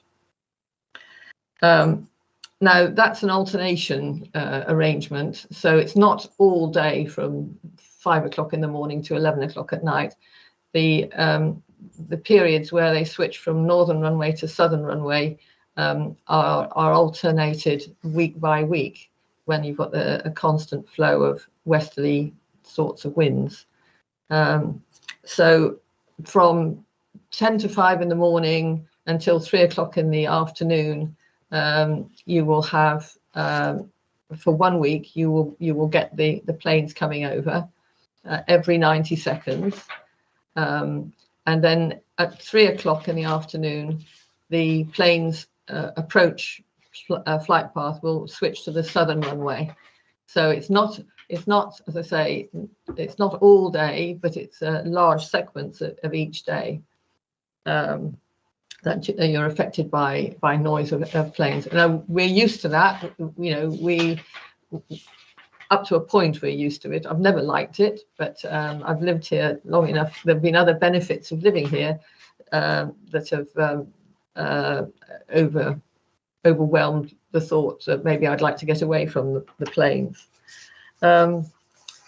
Residents of Scion Gardens, if those people move in there, when it comes to day-to-day noise levels, they will also be needing to balance the benefits of having open windows on warm days to having that noise, that constant noise from the traffic and the planes coming over every 90 seconds for half of each day, week by week.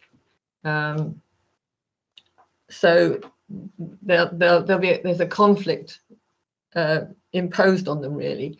Do they want to protect themselves from the poor air quality and the noise, so they keep their windows shut and have mechanical ventilation, and maybe a ceiling fan or whatever, or maybe even air conditioning, which of course is not really what's desirable in this era of climate emergency. So we've got overflying aircraft, and the noise from those, when we were campaigning against the third runway, we gathered some data from an app called X-Plane, and we were recording 70 to 85 decibels each time a plane was overflying, which is a damaging level of aircraft of noise.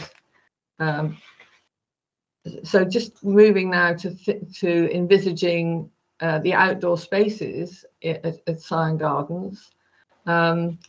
When you've got podium gardens surrounded by other buildings higher, lots of hard surfaces, which are going to reflect noise waves, sound waves, and quite likely would increase that effect, because it will echo off one wall and another wall. I can remember when I lived for a while in another part of Isleworth. We were surrounded by terraced houses, and the noise level was really, really much worse there than it was just down the road where there's more open space. So that's yes, it's all very personal and non-technical, but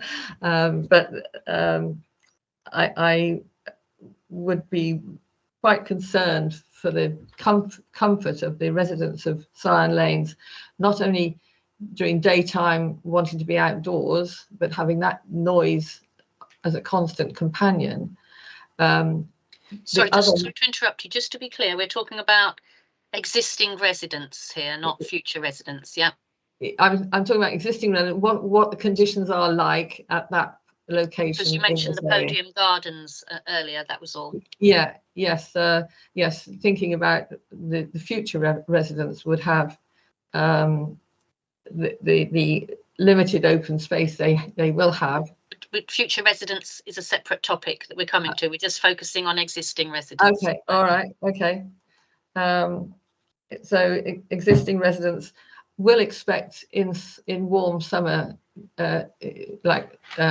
warm summer days and warm summer nights when the sun's been shining on their property all day, they will choose to have their windows open, perhaps at night, to be cool enough to be comfortable to sleep, but they will expect to be woken if the alternation of runways means that the planes will start coming in at 10 to 5 in the morning. So people will maybe wear earplugs. Some people do actually get air conditioning on that room and shut the windows. But there's the sleep disturbance or overheating or both in the summertime in this area. Yeah, we're looking to focus on noise and disturbance that might be a consequence of the development proposed on existing residents. All right. Okay. Well, you're talking about future residents of the development were it to go ahead. This section is just effect of the development on existing residents. Right. Okay. Well, on existing residents, the noise and disturbance will be more when the construction goes ahead.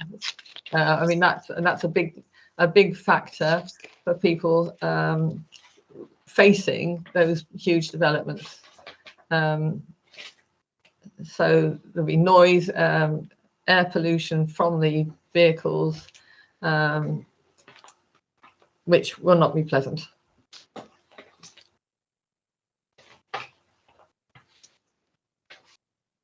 Okay, we'll come back to the noise within. You were talking about the aircraft noise and the traffic noise for future residents. We'll come back to that in a moment. Okay. So for existing residents, you're concerned about construction noise and air noise and air pollution from the construction phase. Yeah. Yes. Yes. So, Mr. Smith, Mr. Roberts. Yeah, I can step in quickly on that, Mum. Yeah, the council, excuse me. the council naturally recognises that the construction phases of developments have the potential to cause disruption, of course, and that's the case for any construction project across the land. They are intrinsically temporary, although I appreciate, not immediately short term, given the scale of the developments, and there are a raft of agreed planning conditions relating to construction logistics, construction management, which are robust and would seek to minimise the impacts that have been described as far as possible.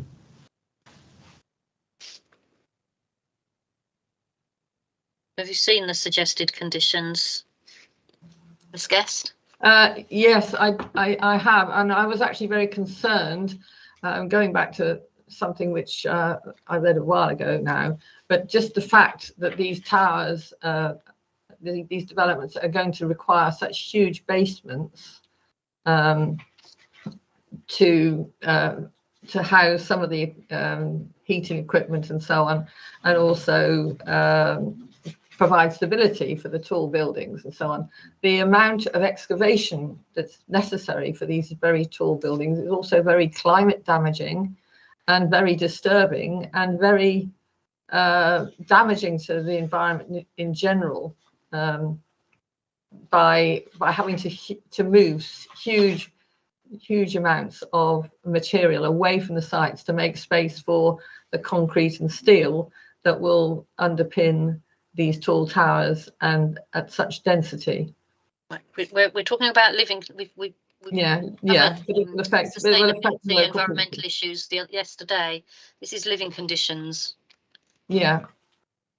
So again, so it's just that will go on a long time because there's such a lot to move out.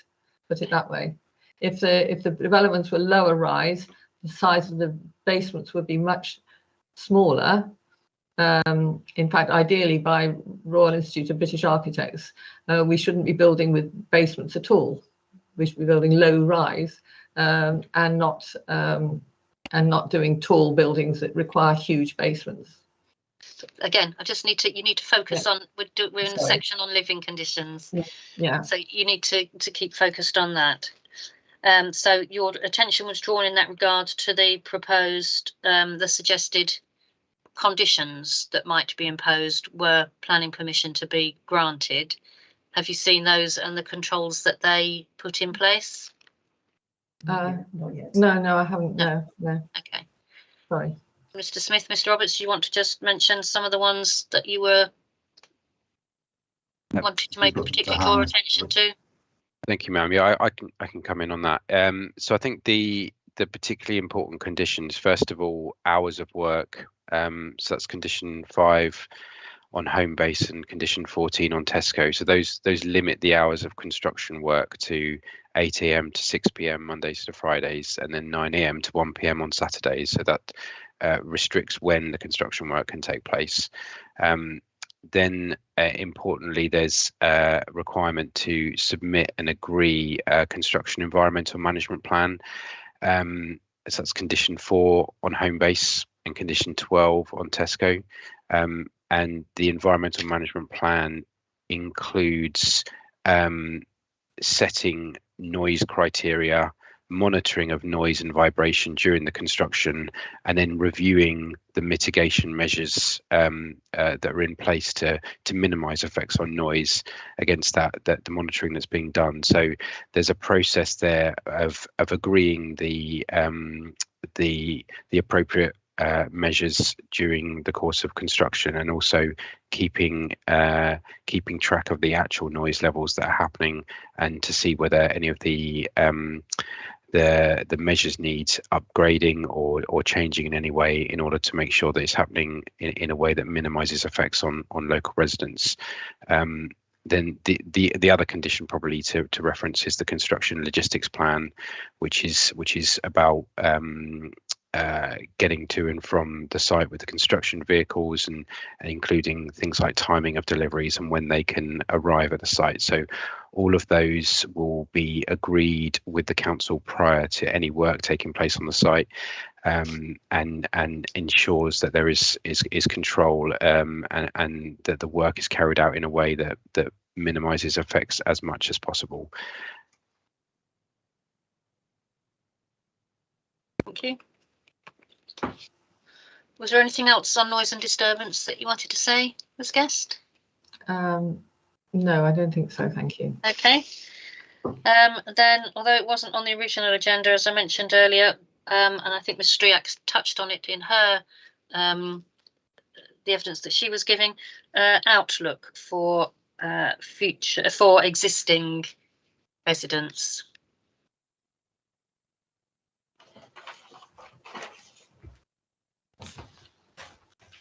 Sorry, yes, I don't know what I'm supposed to add here on that point. But no, I'm not. I'm not. That's not true. So there were in the appendices to the supplementary statement were some cross sections dealing with outlook.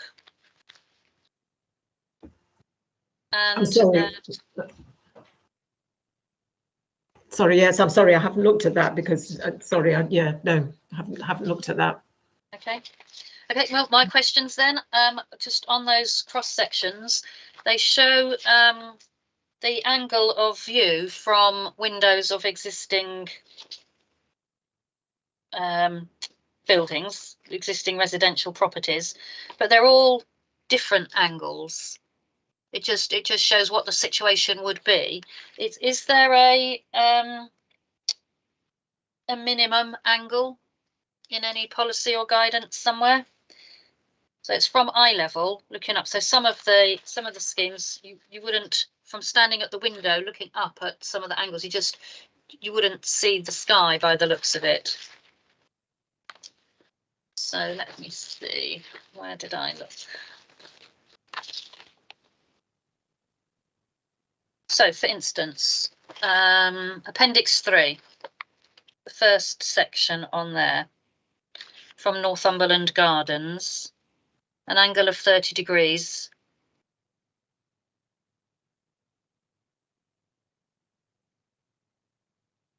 It skims the top corner of the building. So would the person in there see sky?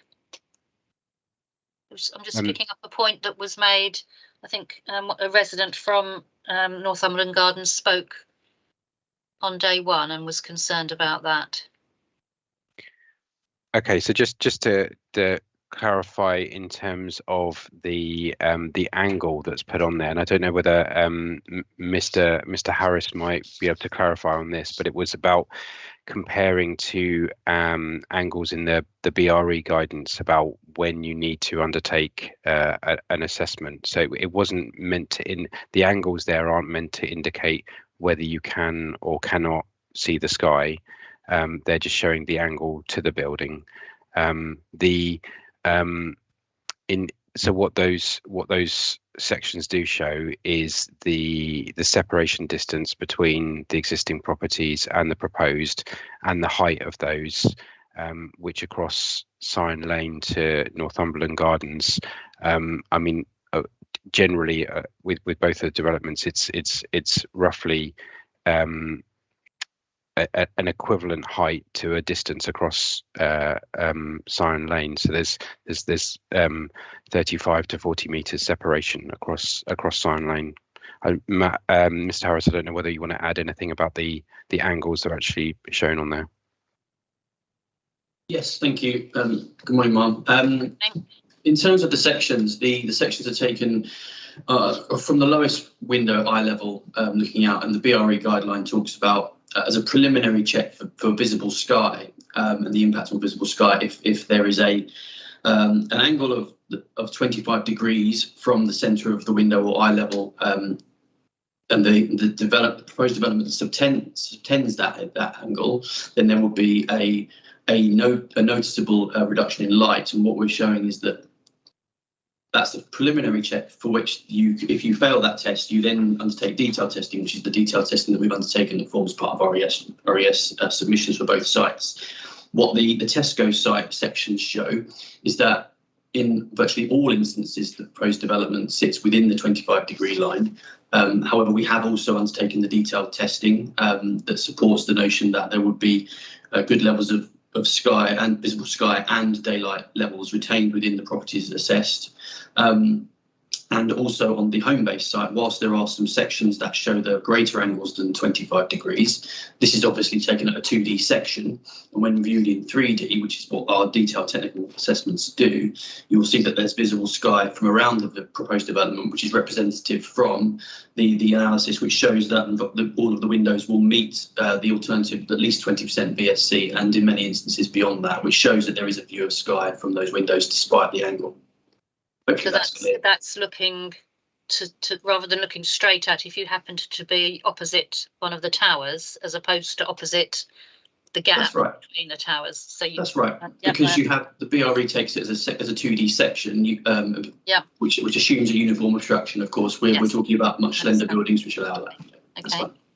And it must be from the environmental statement. There's reference in the Tesco one for sunlight, daylight, and that to the no sky line. I couldn't see any reference to the no sky line being assessed in the Homebase one. Yes, I believe that I know that the NSL assessment forms part of the Homebase application, and it was undertaken alongside the VSC assessment. Okay. So I did a word search in the environmental, the relevant chapter, and I didn't find anything.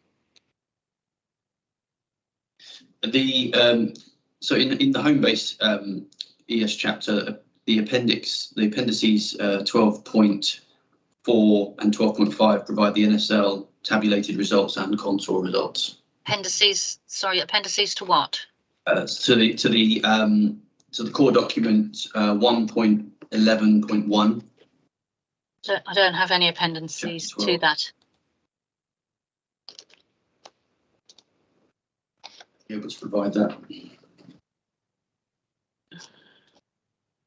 I think that goes back to the point about uploading them onto the system.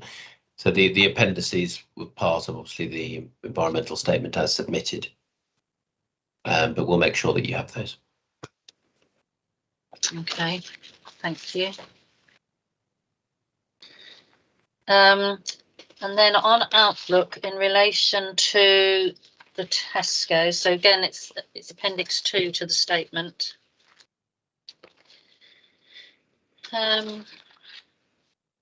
It's the relationship. Bear with me a moment. Somewhere.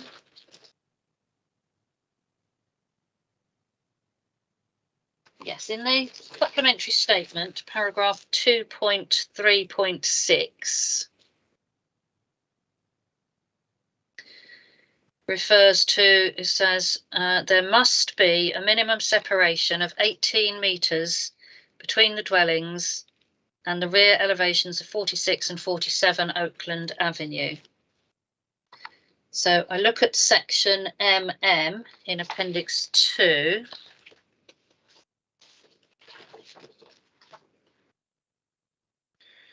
That shows a cross section from 47 to the proposed 2-storey dwellings and then to the taller development the other side of McFarlane Lane. Now you've got a separation of just very slightly over 15 metres. So I appreciate it's in terms of, so I'm thinking about Outlook. So that's less than the 18 metres that it says there that must be achieved. To achieve that, you would have to reduce the depth of the 2-storey dwelling proposed. So my query is, does that impact on the feasibility of 2-storey dwellings there to secure what might be considered an acceptable outlook for their existing property? The other point there is as drawn, if you like. I think that the rear garden to 47 is about 10 metres long. So that would leave only around about 5 metres for the rear garden of the dwelling proposed, which means it would be very close to the end of the garden of the existing property. Thank you, ma'am. Yeah, so just in terms of the section that was drawn to the maximum parameter massing, which effectively includes the development plot, if you like, which will include the rear garden to those houses on block J, which is on McFarlane Lane. So what the design code does is it introduces a control to ensure that the actual built form, so in terms of separation from rear window of the block J houses to those properties on Oakland Avenue, would be 18 meters to ensure sufficient outlook for both and sufficient separation. And so it doesn't affect the deliverability of those houses. That's been taken into account in the illustrative scheme that's been drawn up. And it would obviously be subject to the reserve matter. That's not what the section MM shows, does it? So you say in your thing there will be 18 metres. He says there must be 18 metres. So that would be rear elevation to rear elevation. This doesn't show that. Sorry, can you which section are you referring to? Sorry, I'm in appendix 2 of the supplementary statement. And it's the very last cross section on the back. Yeah. So that as that's on the title there, that's the maximum parameter envelope, as I said, rather than the actual depth of the detailed design. Yeah, I understand that, but if you were then to secure the 18 meters separation, that would be reduced. That would reduce the depth of the property by 3 meters. Okay, so what my question was is would that affect the feasibility of the footprint of the properties that you would be proposing on there? No, because if you look at the difference between the illustrative master plan scheme and the maximum parameters, that is taken into account. I think it's probably best to refer you to a section that was in Mr. Adams' proof, which took an illustrative section which showed how that could work. I just need to bear with me while I find that.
She's just scrolling through the document.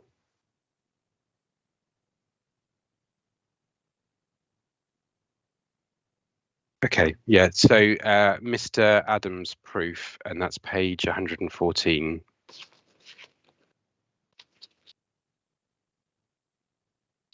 And then there's section DD.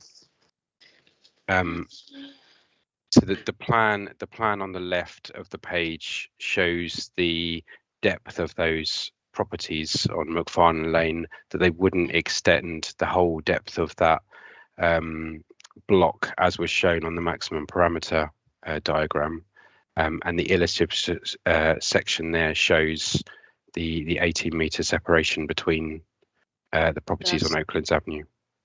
But that then the depth of the houses proposed would be materially smaller than the depth of the existing dwellings on Oaklands Avenue.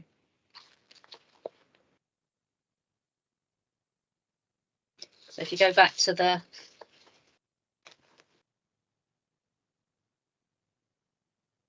see what I mean? Yes, I see. That's where the distance is gained. Yeah, so that's how they've been designed, and how it's shown in the design code, which sets the detailed parameters for Block J, right. which reflects those the depths of the units. So that is how it is intended. So there would be at least 18 metres from the rear of the existing properties to the rear of the proposed in terms of the outlook for existing residents. That's right, and the control is there in the design code, and I can get the detail on Block J in just a moment.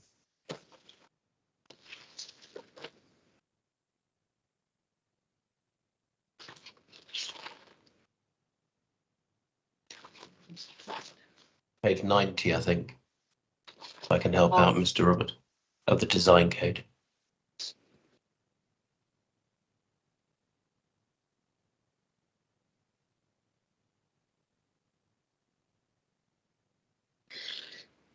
Oh, yeah. Have you got CD reference for the design code?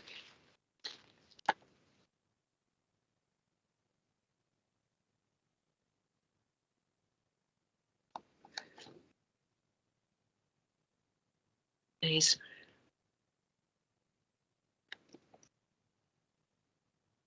CD 4.5. 4.5, got it. Where were we going in there? Page 90. I'll get there in a minute.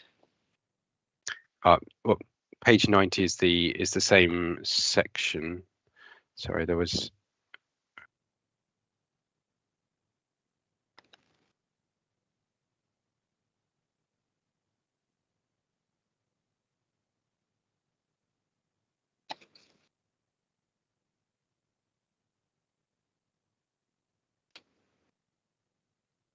Yeah, so page 86 as well sets the details for Block J,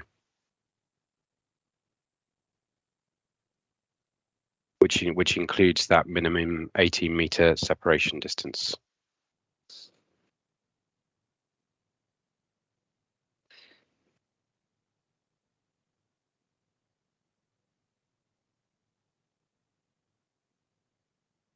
Yep, got it. Thank you. That was outlook. Anything else on effects on the living conditions of existing residents? I don't think so. No? Okay. So we move on then to the living conditions for future residents.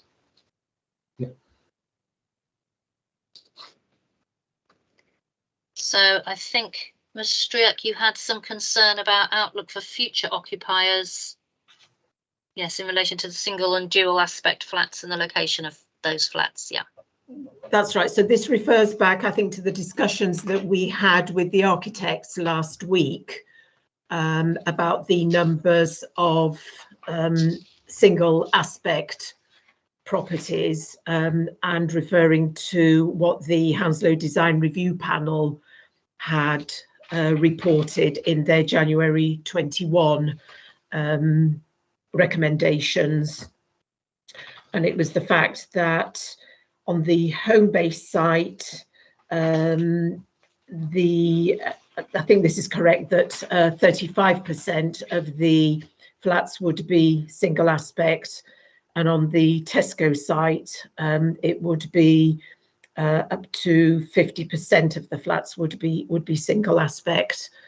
And then referring to what the Hounslow Design Review Panel said on the Homebase site, which is CD 3.12, the massing of the scheme resulted in a high number of single aspect units due to the wrapping of residential around Tesco.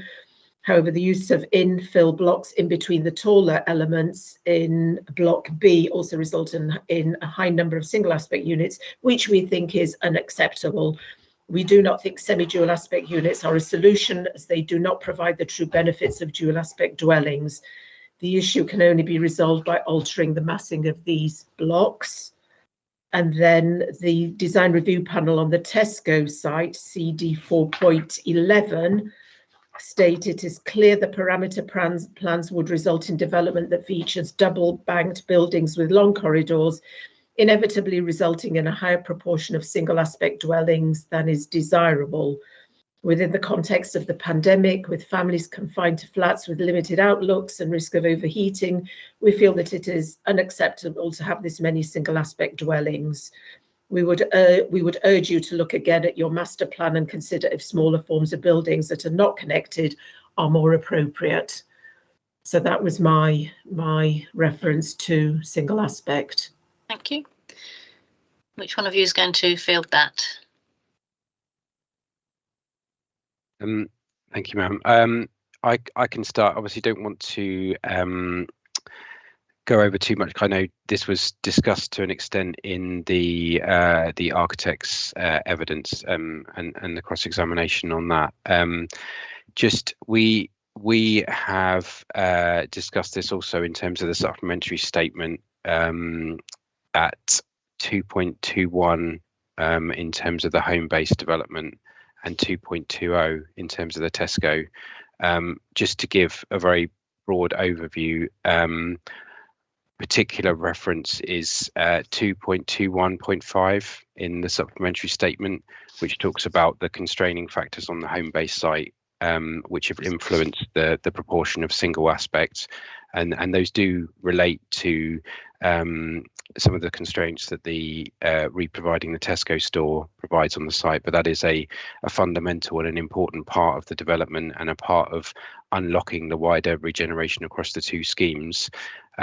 It is something that was given a lot of attention by officers at Hounslow and particularly at the GLA as well, in looking at how the schemes meet policy D6 in the London plan, which is about minimising single aspect, and it was recognised by the GLA that there were constraints and that efforts had been made in order to both minimise the number of single aspect, but also where single aspects are provided, that a good quality of accommodation is provided, and the semi-dual aspect typology that was mentioned is part of that design response. It's about it's not saying that it's a dual aspect, it's a way of making a single aspect home better quality, introducing a window that does face in a different direction, so it does have beneficial effects in terms of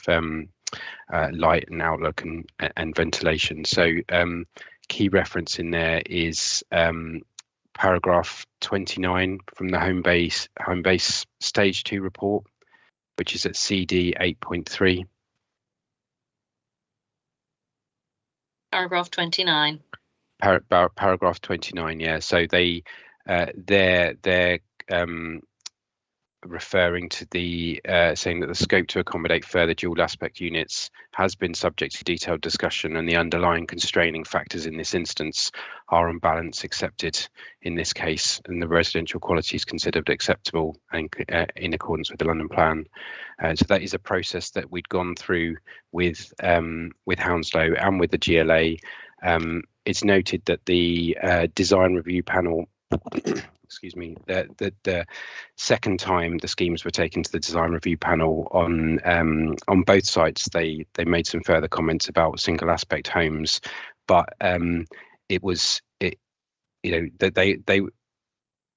something that had been looked at in a lot of detail, and the architects had worked hard in order to minimise and to design out north-facing single aspects, particularly on the Tesco site as well. So there had been moves and improvements made, which were recognised by officers prior to it being taken back to the design review panel in January. Sorry, can I come back on that? Of course, yeah. So that might be the case, but this is, so what I was reading out was the criticism from the design review panel in January 2021. So I think my conclusion is that both the applicant and the council chose to not take the advice of the Hounslow Design Review Panel, which consists of eminent architects and landscape designers, etc. And we're still left with 35% single aspect on the Homebase site and 50% on the Tesco site. Thank you. What was it before? What was the proportion before in the earlier review? If this was the January 2021 review and it was the second one, what was the percentage before? Did the percentage change? So I can't answer that. I'm sure the applicant has the information. I don't recall in terms of percentages at the time of the initial review. The initial review was prior to submission of the application. I'm not, I mean, I know that on the Tesco site, there were a number of single aspect north facing units in the illustrative scheme, which were then designed out to ensure there's no single aspect north facing units in that scheme, but I don't know percentages. I mean, essentially, the design review process was an important one. It was a two-stage one.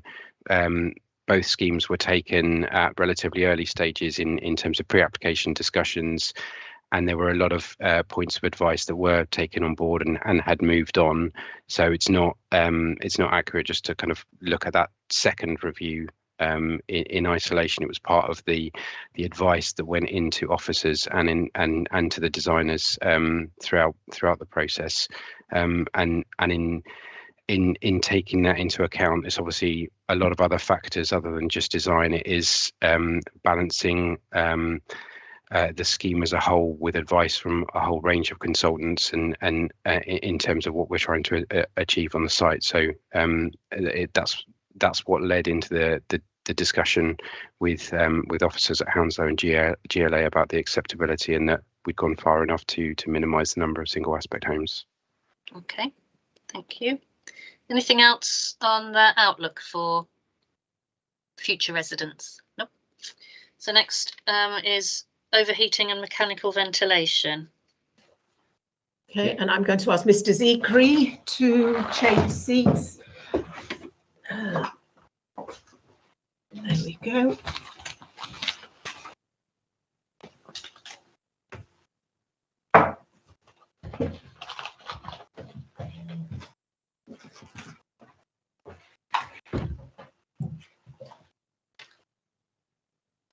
Hello. Hello. Good afternoon, ma'am. Good afternoon, Afternoon. everyone. Yes, it's 12 minutes past midday. Thank you. Ma'am, if I may, I'd like to start by looking at single aspect and dual aspect dwellings. And I'm making reference to the London Plan 2021, Policy D6, Housing Quality and Standard, page 129.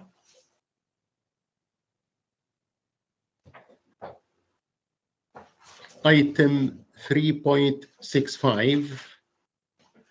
It says single aspect dwellings are more difficult to ventilate naturally and are more likely to overheat, and therefore should normally be avoided.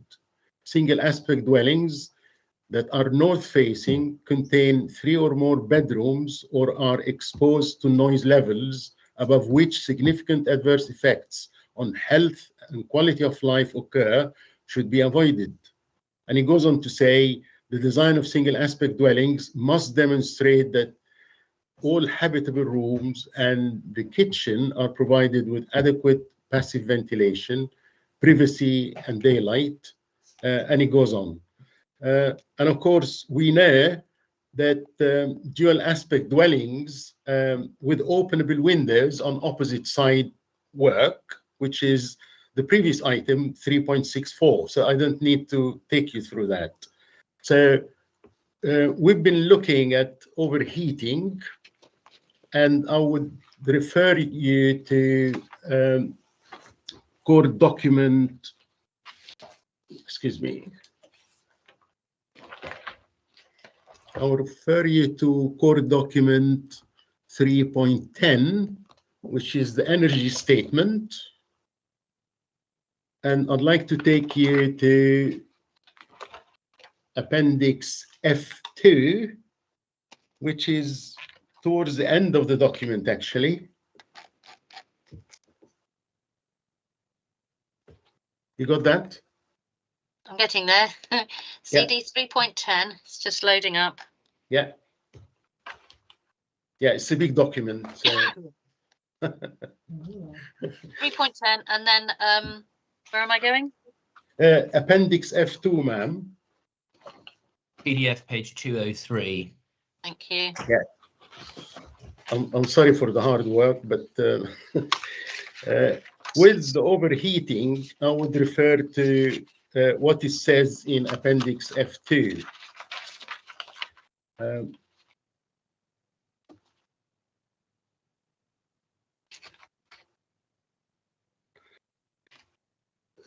It's the beginning of the fourth paragraph, ma'am. Says additional mitigation measurements, such as including high solar reflectance internal blinds, medium solar reflectance of 50% for all rooms, as well as utilizing ceilings or portable fans to create a more comfortable environment, as air movement enhances the occupant's perception of thermal comfort, has been tested.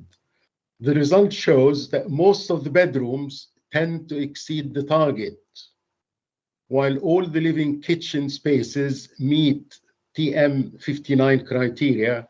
TM is technical memorandum by the Institute, Chartered Institute of Building Services. So it's a non-standard criteria in both extreme weathers data set DSY2 and DSY3. It should be noted that additional measures are recommended for future occupant and are not commitment for the applicant. They are not commitment for the applicant.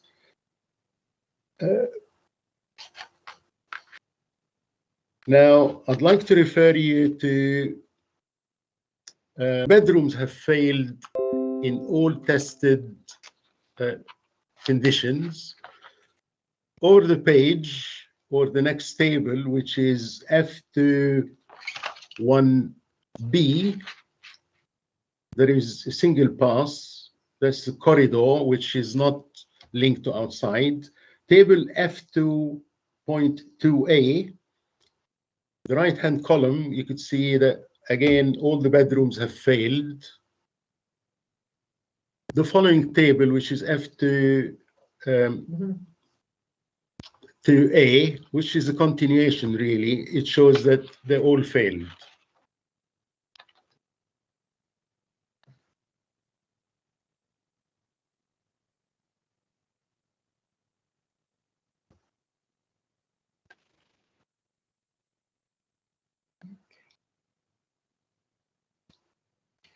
Can I go back to the text, ma'am? Yeah. In Appendix F2, starting with the paragraph third from the bottom, it says, it should be noted that Windows openability for the more extreme weather condition has been based on the external noise constraints as identified in Section 4 of this document. Windows have been assumed open during unoccupied time for the living and kitchen space and the bedrooms in the majority of the facade, whilst during occupied time in the living kitchen spaces for the facade facing inwards, the site as quiet noise level were identified. So they're expecting people to leave the windows open during the day and shut them at night. Now, that might not work very well, you know, in those apartments, and this is probably the reason why they failed everywhere.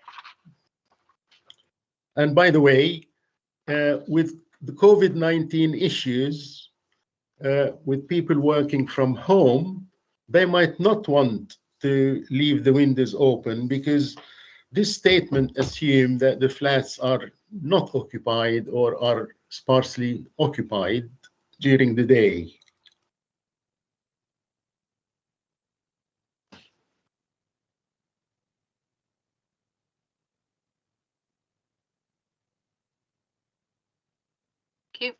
I don't think I have anything more to add on that topic.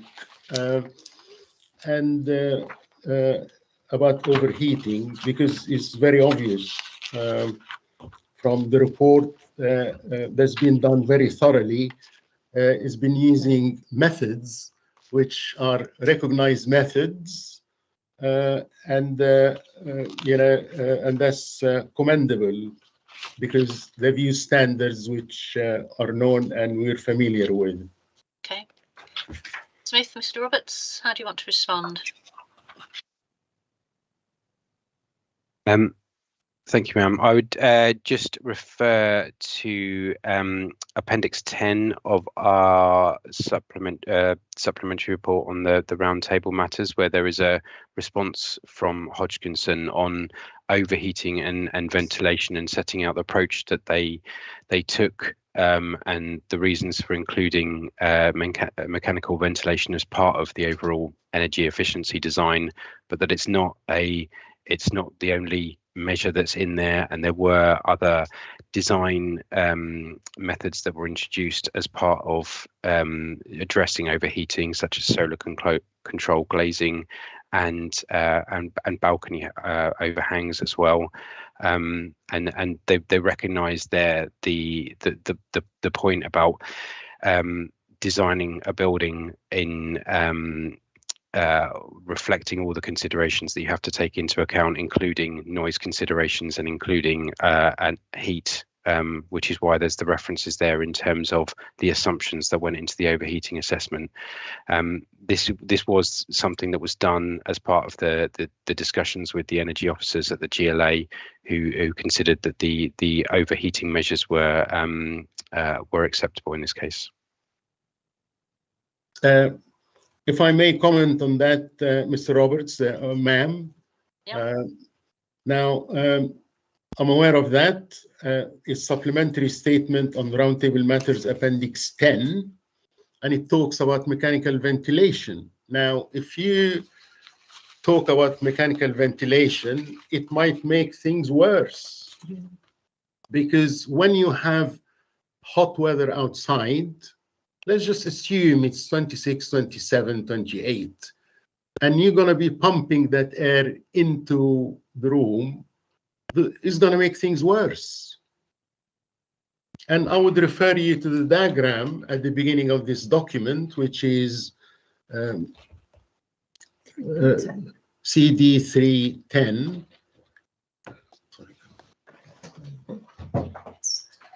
Yeah. Right at the beginning of the document, which is not paginated, I'm afraid, but it's item 5, billion demand, residential, and there's a diagram on the facing page. Hold fire. So which? Sorry, ma'am.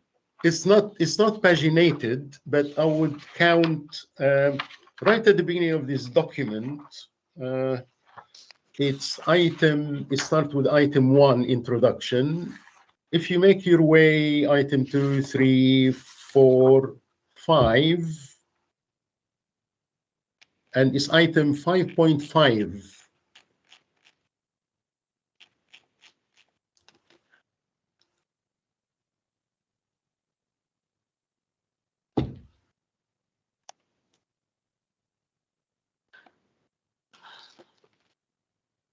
I'm stuck in calculation printouts. I'm sorry, ma'am. It's right at the beginning of the document. It's just the lack of pagination. It's so it's I'm in the 5s at 5.5.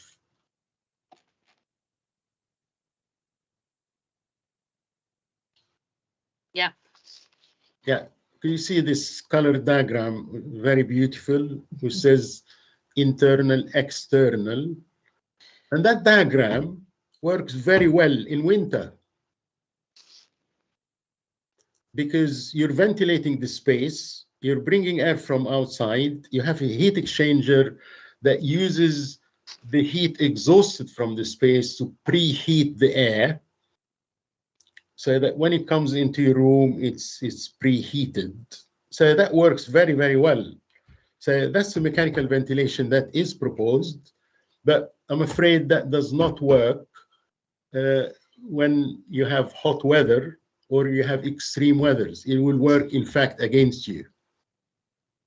I'm sorry, I can't explain it more than that. You know, it's like being in your house, and it's very often we feel that during the summer it's better to be inside than outside. So if you're trying to pump air from outside, it just defeats the whole object. Mr. Roberts?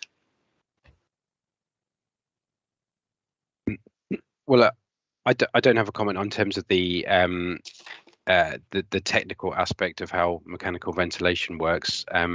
From my perspective, it's of the planning judgment that's formed as a result of the overheating assessment that's been done. As part of this assessment, it's been done by the energy consultant. It's not a policy compliance matter in terms of the TM59 assessment that's done. It's part of the overall package of ensuring that the energy and sustainability credentials of the development are appropriate, and it's been scrutinised by the GLA accordingly. The overheating assessment there with the passes and fails that we're referring to are extreme weather conditions as an assessment rather than day-to-day living conditions. So it shouldn't be misinterpreted to say that wouldn't present a suitable living environment. It's really there about testing extreme conditions to see how it performs in those. Thank you, Mr. Roberts. I would disagree with that completely, because when you have mechanical ventilation, even if you ignore extreme weather condition, it cannot be made to work unless you have cooling. I think Mr. Roberts has said he can't answer technical questions on it. That's not his. Okay, I accept that, ma'am. Thank you.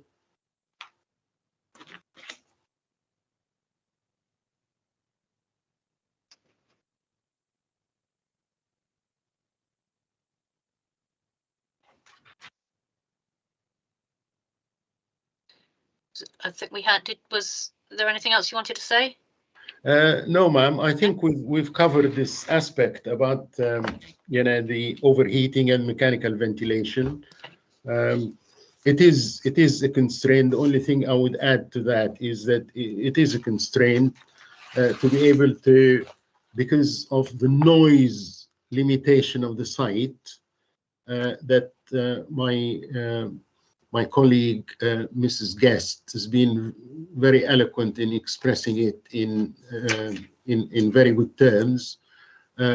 You're having to rely on mechanical ventilation, which is not brilliant in this day and age when there's sustainability issues. Because as soon as you add a mechanical ventilation system, that's a system that needs to be maintained, a system that consumes energy, and for the lifetime of the building. Yeah. Just to clarify, in terms of the mechanical ventilation, it's not that it's reliant on mechanical ventilation. Mechanical ventilation is in there as part of the energy efficient design in the first place. That's part of the package of measures that the energy consultant had proposed. Mr. Robert, I would refer you to the same document when Bureau Happold have undertaken a noise survey, which, by the way, ma'am, if I may digress very slightly, we've looked at the CD1 11.2, Volume 1, which is the environmental statement, and all the sections there, including the noise and vibration section, including the wind microclimate section, and the air quality sections haven't got appendices attached to them. And the appendices tell they tell you quite a lot about the conclusions, about the findings, and so on. So I'm digressing slightly, but I want to make that clear, because under CD 1.11.2, which is Sustainability Volume 1, Chapter 10, I'm sorry, unpaginated, so I can't, but luckily it's the first page. So I'm sorry, ma'am, but can't be helped. So first page. CD 1.11. Yeah, CD 1.11.2. Noise. Noise and vibration. First page. Yeah. Item 10.3 says the following appendices support the chapter. Appendix 10.3. Environmental noise survey by Bureau Happold. That's not attached. No, I know.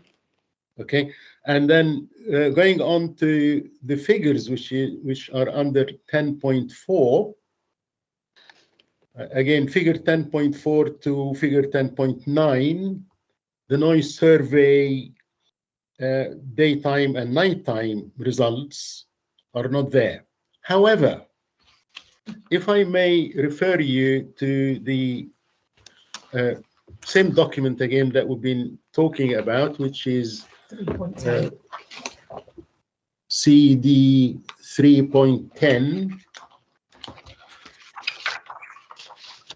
Yeah, well, and it's table, sorry, on the noise, there are two diagrams produced by Bureau Happold under air quality, noise, and ventilation strategy.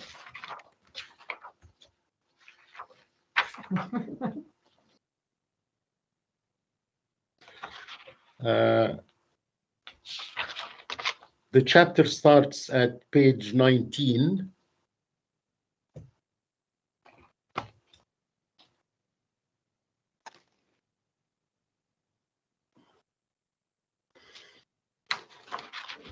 Section 5. Yeah, section 4, ma'am. Air quality, noise, and ventilation strategy.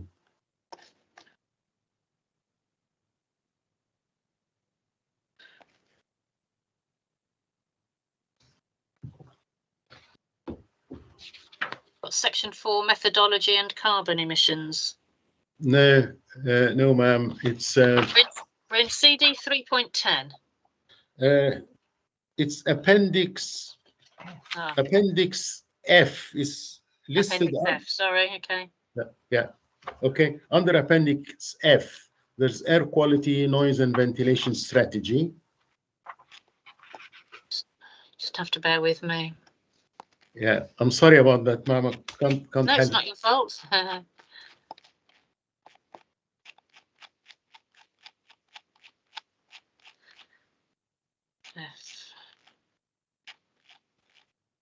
F2.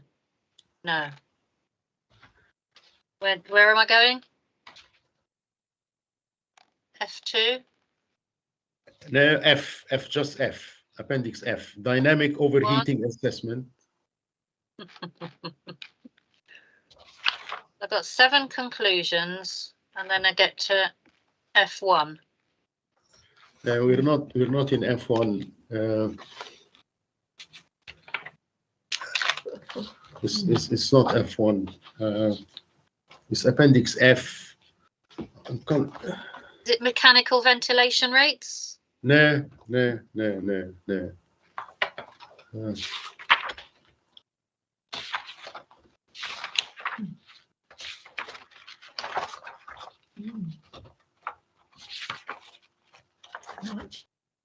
might be a separate document.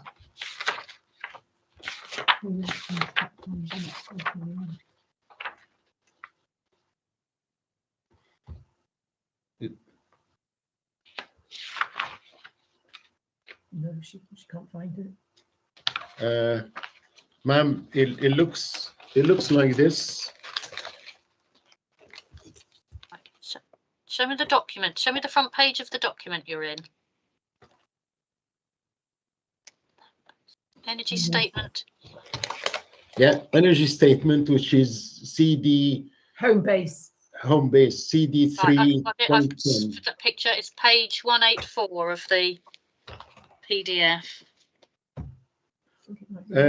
I would not be surprised because it's towards the end of the document and it's a thick document. Yeah. Figure 6, ma'am. Yeah. And the following one, which is figure 8. Now, this is the plan of the site that's been drawn by Bureau Happold on the basis of the noise noise data that they are that they have collected. Okay, so figure 6 is about natural ventilation strategy during the daytime based on noise modeling, and it shows it delineates in red the areas where they refer to as facade very high noise risk category, and the yellow is facade at medium noise category. That's during the daytime. Over the page, which is figure 8, everything is red, which means that there's high risk to openable windows during the night, which you'd expect, of course.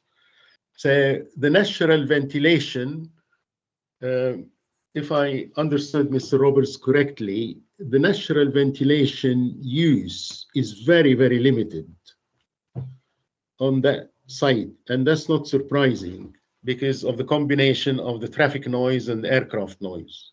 So you have no option but to rely on mechanical ventilation.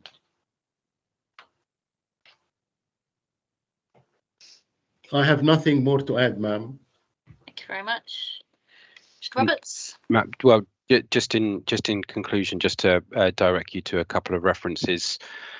One is paragraph 64 from the stage 1 GLA report for Homebase, where the overheating assessment. Sorry, it's CD 8.3, and that contains both sets of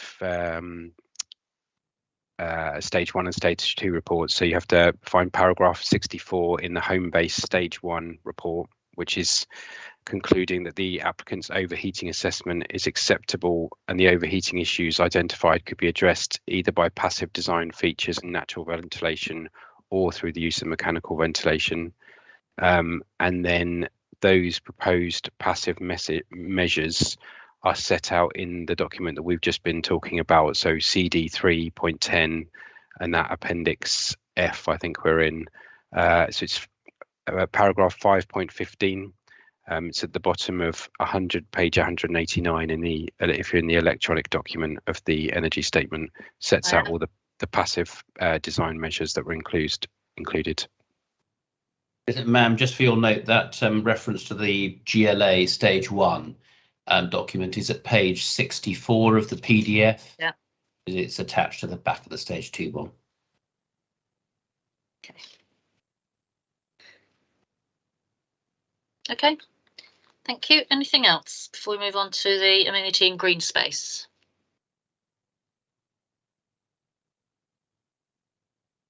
No. Sorry, I've got nothing else to add, ma'am, and thank you for your patience. Okay. Mr. Striak, are you talking on amenity space? I am indeed. Yeah, I'm too. I have something to say as well. Okay. Right, can we move? That's the podium. Okay, thank you.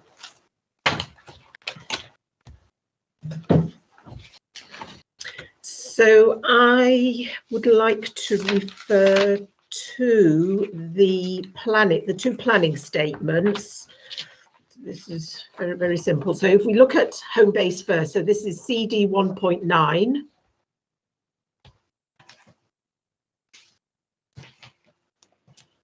And it's page 86 of 126. And it's paragraphs 15.1 15.1.45 and 15.1.46.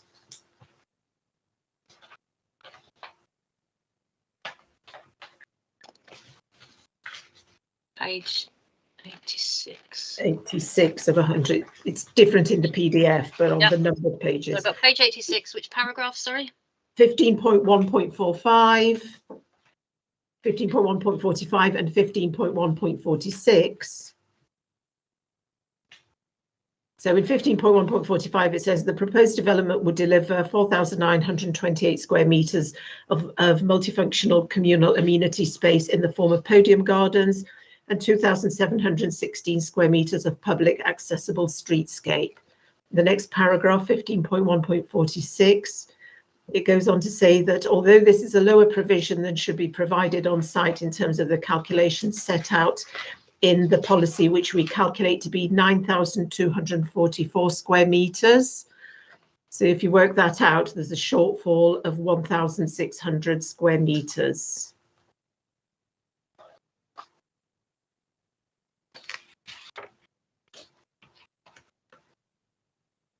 Yeah. And if we do the same for Tesco and go to the planning statement there, which is CD 2.2,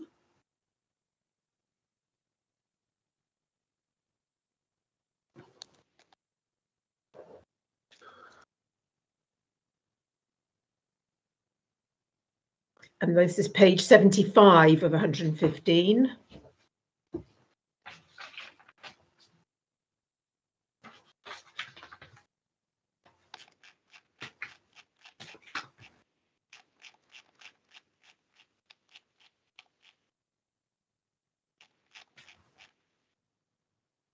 Yeah.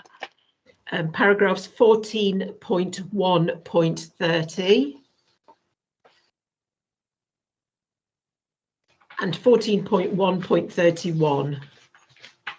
So in 14.1.30, it says applying the council's targets in policy SC5 results in a total requirement of 32,343 square metres of communal external space.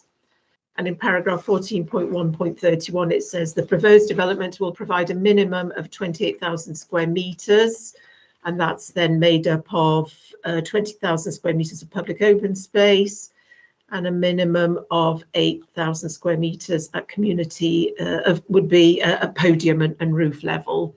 So again, if you work that out, there's a shortfall of 4,343 square metres. So we've got a shortfall of amenity space. Okay.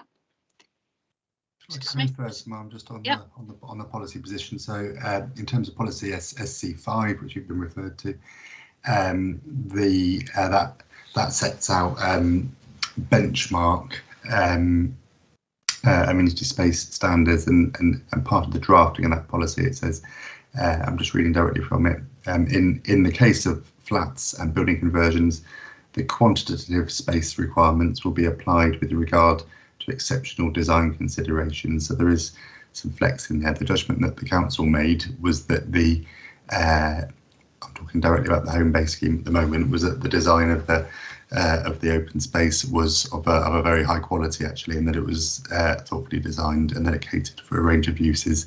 And in that context, together with the intrinsic constraints of the site and the fact that we're looking at podium and rooftop level amenity space, we thought that was absolutely acceptable. So I guess the key point is that those standards are not absolutely fixed minimums. There is flexibility and they're subject to design. I know that Mr. Roberts is supported by some of his design team. I don't know whether he wants to ask them to explain why the design rationale behind that space. That's for him. And then Tesco, again, we've seen a lot of information to demonstrate that there is every likelihood, every possibility of a very high quality amenity space scheme coming forward as part of that development, and that would be controlled through reserved matters, Ma'am. Thank you. I can't recall off the top of my head, but I don't think there's no planning obligation contributions towards off-site provision or anything, or is there? I can't recall. Yeah, there is, ma'am. Yeah, so there's £25,000 towards off-site provision for over 12s.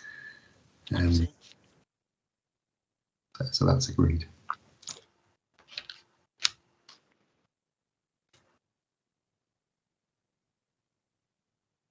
Mr. Roberts. Thank you, ma'am. Yeah.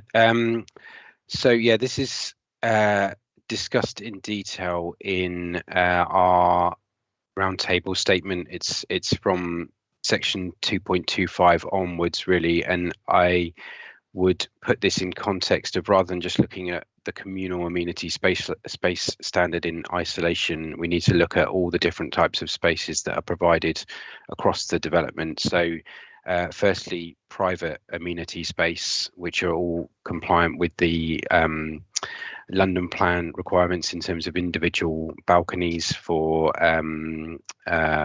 properties for the flats, or for terraces for the houses on the home base scheme, all being provided at London plan levels, with the exception, I think it's 12 flats within the home base scheme where, for design reasons, they've given them additional internal space in excess of that, the requirement for external amenity space, and all those residents would have access to the communal amenity space on the podium as well. So they've got a choice of spaces there, both private amenity and communal amenity. With respect to the communal amenity target, as Mr. Smith has said, that this is not a rigid one size fits all kind of requirement that's applied to all developments, and indeed in terms of looking at other developments that have come forward either within the opportunity area or high density developments elsewhere in Hounslow, it's not something that's rigidly applied to developments that are of a higher density, where they're optimizing the capacity of the site in this nature.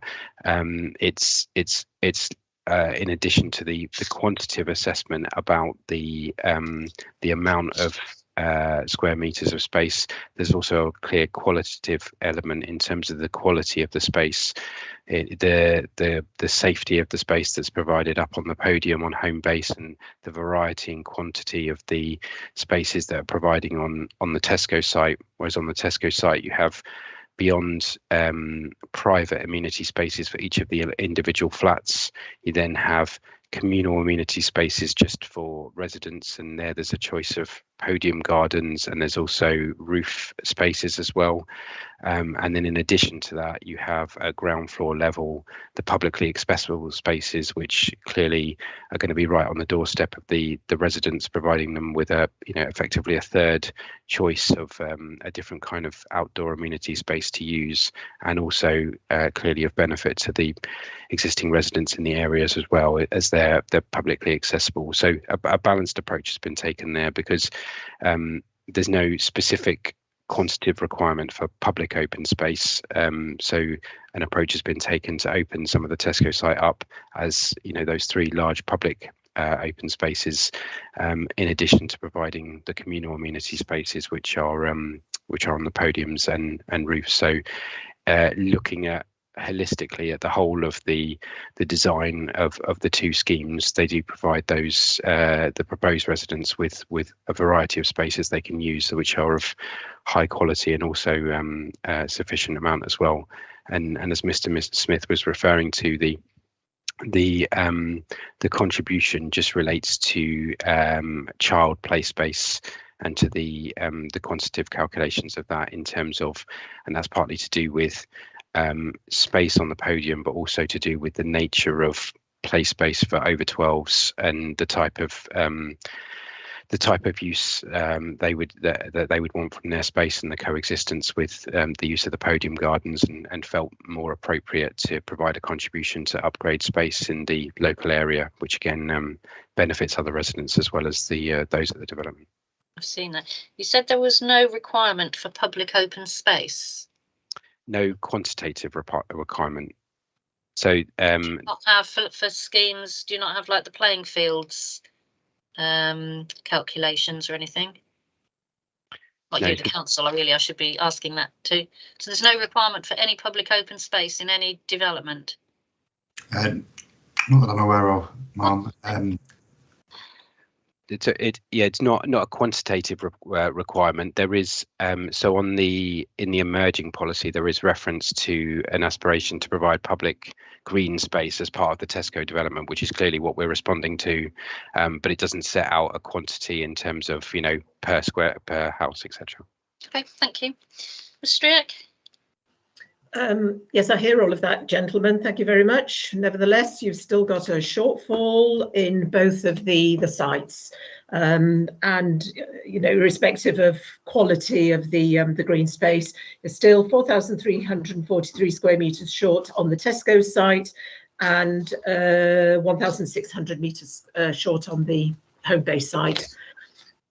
Is this an area where there is a shortage of public open space? So from our 15-minute neighbourhood table, which we prepared, from the Homebase site, the nearest park is Scion Park, and that's half a mile away, and that's 11 minutes walk. Otherwise, it's Boston Manor Park, 14 minutes, Jersey Gardens, 16 minutes, St John's Gardens, 22 minutes, Osterley Park, to the main gate, 22 minutes. If you go to the other gate, it is shorter.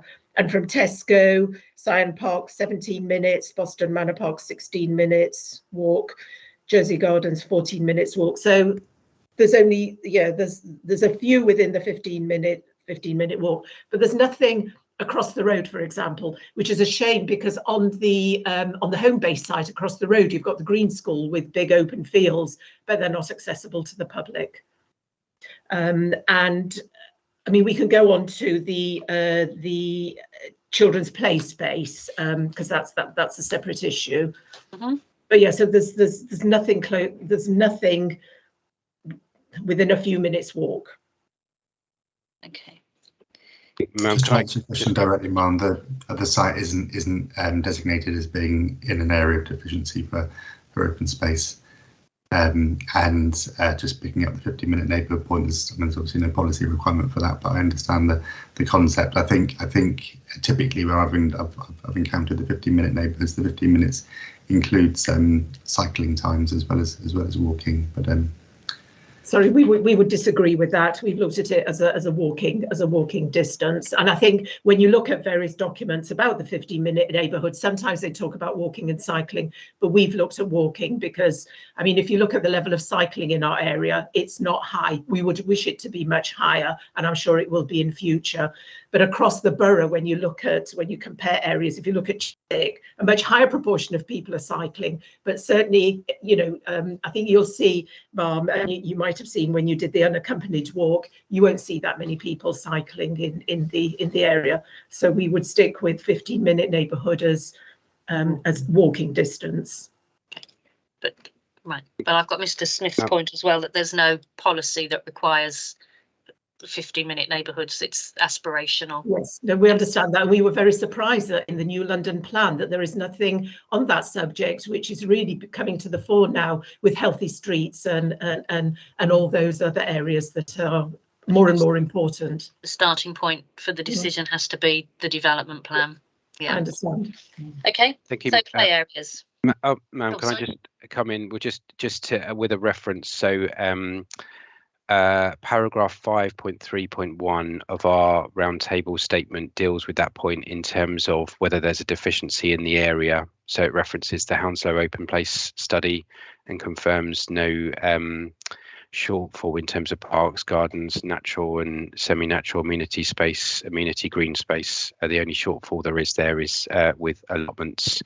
So that's referenced there, and clearly we are responding to that in terms of trying to make a positive change with the provision of publicly accessible space within the Tesco development, and that's also relevant with the 15-minute assessment that OGRA have included in what it does. I mean, for a start, we've discussed this, not a policy requirement or a agreed format of how it would be done, and we think that it's perhaps a selective way of that they've assessed it there. It includes things like accessibility to garden centres, but it doesn't include accessibility to shops, whereas, you know, clearly that's an important day-to-day factor, and we've got a shop within the site, and we'll be providing a range of shops and community facilities on the Tesco site. And I think that what the developments do, you shouldn't be looking just at what is existing there. It's about the change that the developments bring,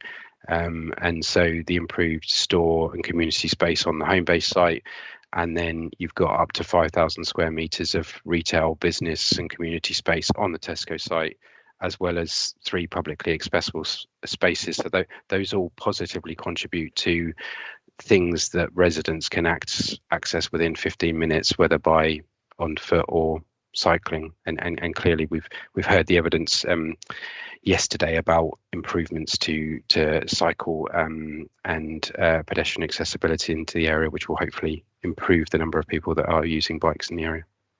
The community space you're referring to at Homebase is that's not publicly accessible space. That's the podium gardens. That's just for the residents of the scheme.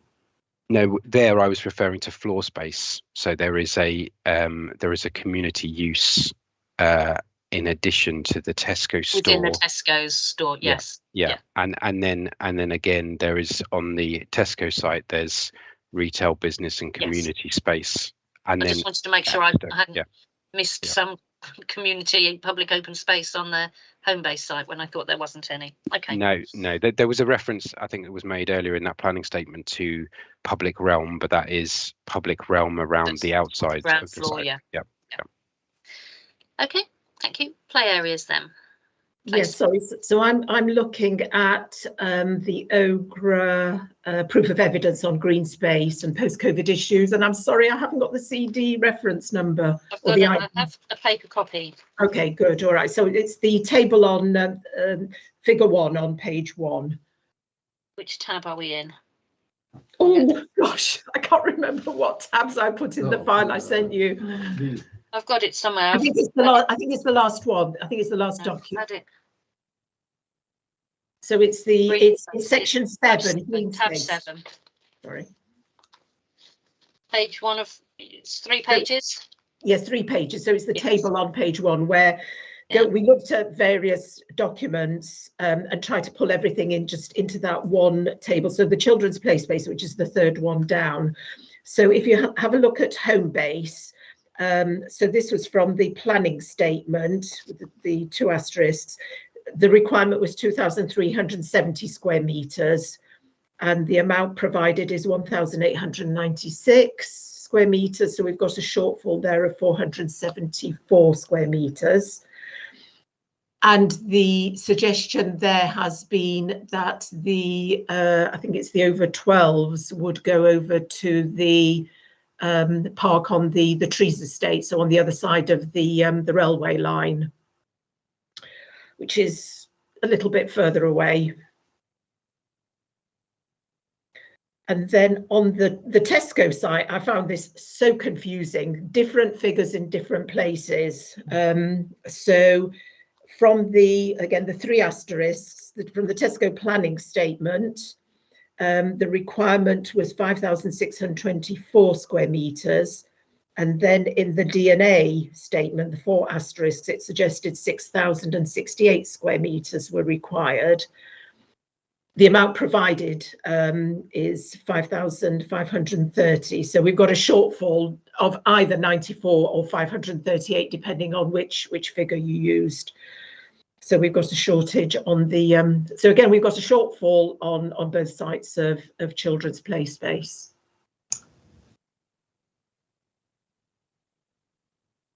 Okay.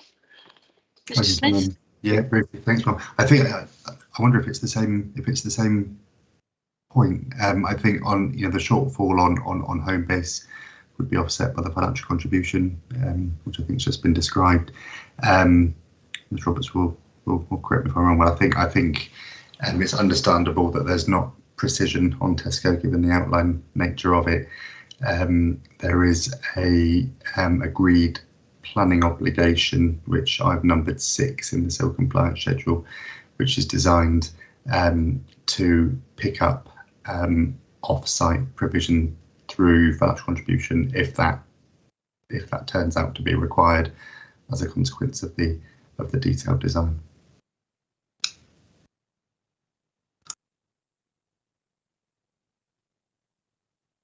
Just to add to that, we made the point already about the reason for the Homebase off-site provision, but just to clarify the location of that space. So there is a financial contribution which the council will determine how it's spent, but there is a play space. It's 450 meters walk from the Homebase site.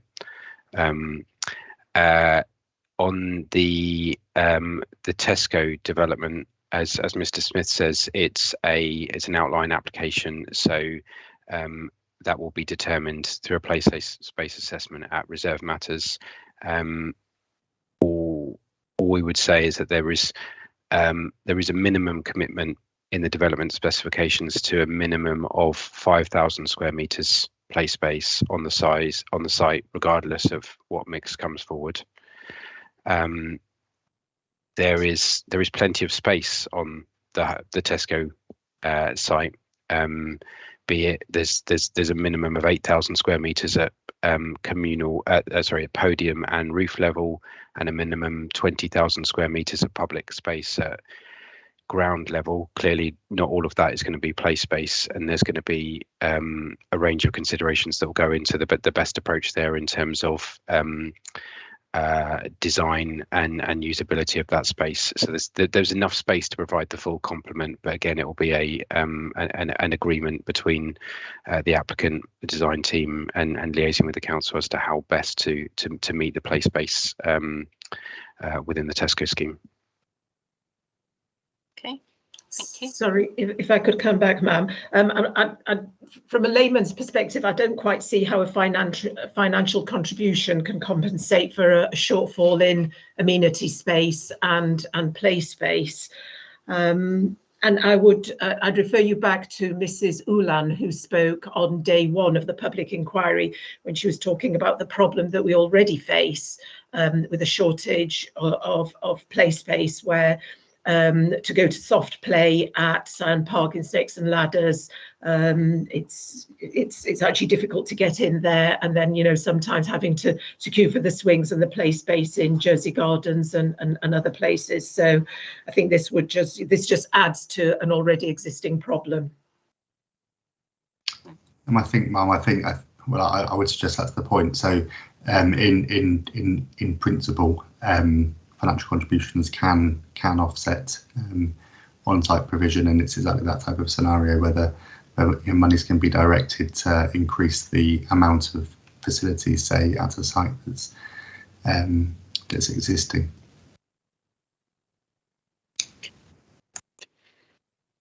So, and my colleague here, Mr. Ziegler, would just like to add a few comments as well, if that's all right, ma'am. Yeah. Yeah.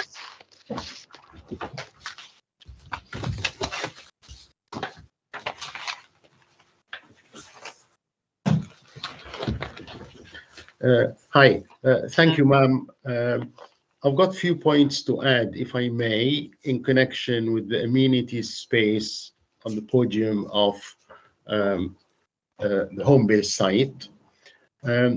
Apart from the issues that were raised by Ms. Triak about shortfall and all that, yesterday we covered pollution, but I'd like to bring to the fore the noise issue, because the site of the Homebase is under the flight path, Heathrow flight path, as my colleague Ms. Guest has explained. And there is an understanding and an agreement between all the documents that I've been looking at on noise, that the noise level on the podium is between 55 and 60 dB over 16 hours, which is above the BS 8233 guidelines. If you're inside the building, you could cope with that because there's fenestration and facade that mitigate that. But when you're outside, as Mrs. Guest explained, and I've experienced many times parking in the current Homebase car park. If a plane happened to be passing by with the traffic noise, you can't talk. I couldn't talk to my wife, you know, within half a meter from where I'm standing, and that's very real. And when it happens, you have a plane landing every 90 seconds, which is 40 planes an hour. So I'll put that to one side and then add the fact that, again, as Mrs. Guest explained, if you're on the podium, you've got a lot of hard surfaces from the blocks around you, and you have a canyon effect, in fact, which is the noise being reflected through all those hard surfaces, making things even worse. Now, the work that was done by Happold is the best that we've come across so far, but we're at a disadvantage because their full report has not been loaded, but they've accepted the fact that you have this effect, and the only way to establish it is to do very accurate measurements, actual measurements on site when the planes land, which is obviously very expensive, time-consuming, but obviously very real. And their opinion is that it's going to make things worse. Moving on, if I may, so I'm talking about the noise, I'm talking about all the factors that, in our view, make the amenity area undesirable for a variety of reasons, and this is just one of many. The second one is glare, and this is glare coming from buildings which are seen if you're in the amenity areas looking up. There's a lot of glare. Now, unfortunately, again, this has not been uploaded, but I managed to access the glare study that was sent with a planning application under Environmental Statement Volume 2, Appendix 12.13, talking about the solar glare. And it's very clear from the images that were done as part of the study conducted by a firm called Point 2 that did the glare studies, that you have a glare problem between December and March. And that's interesting because December and March is spanning part of the spring season, and because of the way the sun moves and the weather behaves, that gets repeated in autumn. So it's not just during spring, end of winter and beginning of autumn and then spring. So it's probably about 4 months where the glare experience, if you're at podium level, would be uncomfortable. If I move just very swiftly onto privacy and intrusion, if you happen to have an apartment on in the block that overlooks the amenity area, immediately looking the amenity area, if you want during calmer times to open your window for a bit of ventilation, which is very reasonable, you might be disturbed by noise people in the amenity areas. There'll be children play area and so on. Equally, there is the feeling of intrusion that kids might go and wander around and go near those flats, and you feel there's an intrusion there, intrusion of privacy. So I'm just putting myself in the position of somebody who might be living there or visiting there. Now, you may wish to consider, ma'am, that these are issues which are all intangibles that you can't put a price tag against, or you can't look at the regulation and so on. So a view need to be taken about that. Now, I have two simple issues actually to raise. And the question is access. Who will have access to this amenity area? And I'm assuming, unless somebody tells us to the contrary, that the people in affordable housing will have access to this amenity area. And if yes, the landscaping, and I'll come to that in a minute, the landscaping of this area is also of good quality, and that must be reflected in a service charge that they have to pay. So the affordable housing people will have, if they're going to use that space, they're going to have to pay for it as a service charge. And we know what service charges are like going year on year. And again, that is something that perhaps ought to be considered. The last issue I'd like to raise on the amenity gardens is the issue of sustainability, because you're having some very expensive planting there that need constantly to be looked after for the lifetime of the building.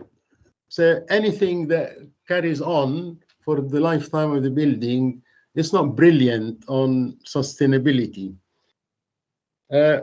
Finally, and that's my final point, ma'am, if I may, when we've heard Mr. Patel giving us his view about the amenity space on the podium, I've asked him specifically to give us some precedences of similar amenity spaces that are not done in city centers, because the Homebase site is not a city center. Now, we know very, very well there's a lot of executive offices in the city and around the city of London, when the top floor is normally an executive floor and you have amenity spaces there that is for the use of the executives. Or on very expensive apartments in London, you might have an amenity space as part of your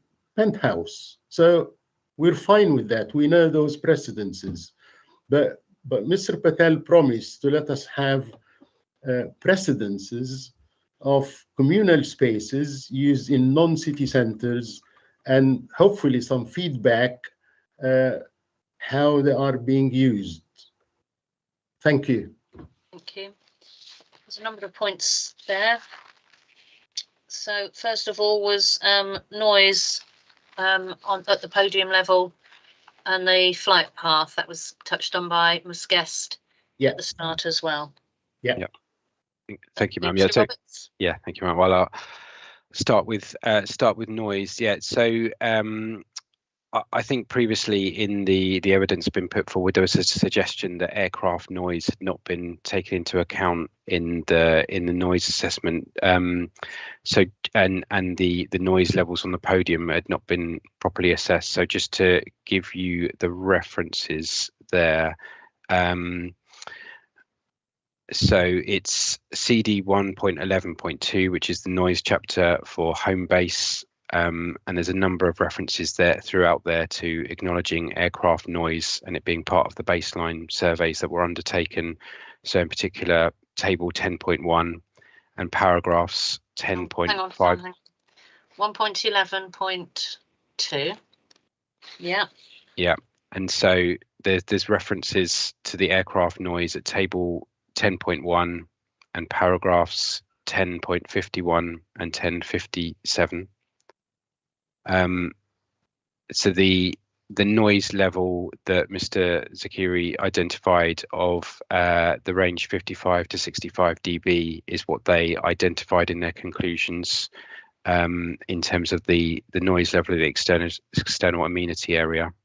That's assessed 10.137 onwards. And relating that to the British standard, the standard is that external noise levels, it's desirable to not exceed 55 dB. So it's approximately in the same region. What the consultants were concluding was that there aren't mitigation measures that you can put in place because the primary source of noise is the aircraft noise. What the development does do is it helps the podium gardens are well screened from noise from the Great West Road.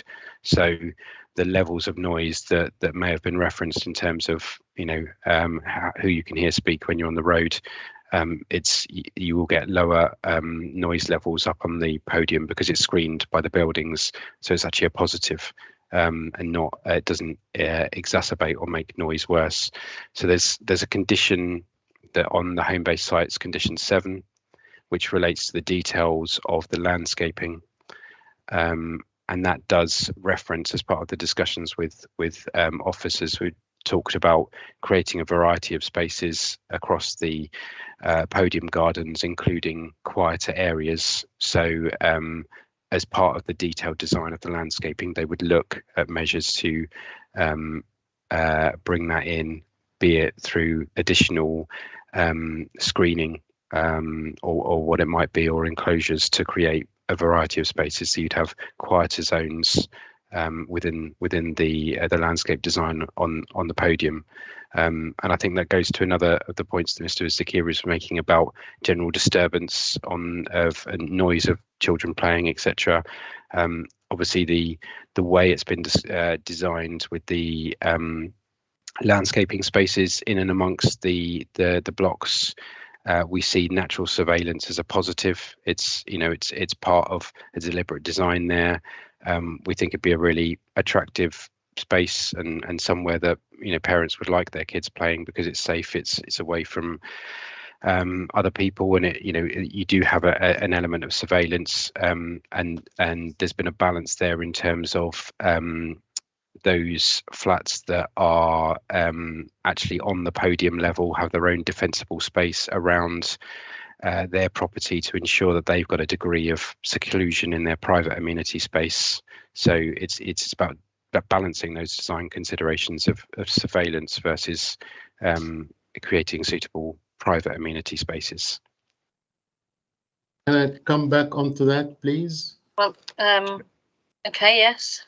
Yeah, thank you, ma'am. We're not convinced that you could create areas of tranquility, shall we say, on the podium level, because there's a fundamental conflict. If you have a canopy or a roof or anything that shields you from aircraft noise, by definition, is no longer an open space.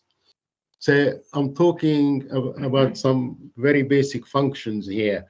And in fact, the Appendix 7 that you decided to retrieve, started to talk about this and talking about the conflict between shielding and providing the experience of an open space. Secondly, your answer doesn't answer my question about intrusion of people living in the flats immediately overlooking at the same level as the podium level. That's an intrusion to privacy.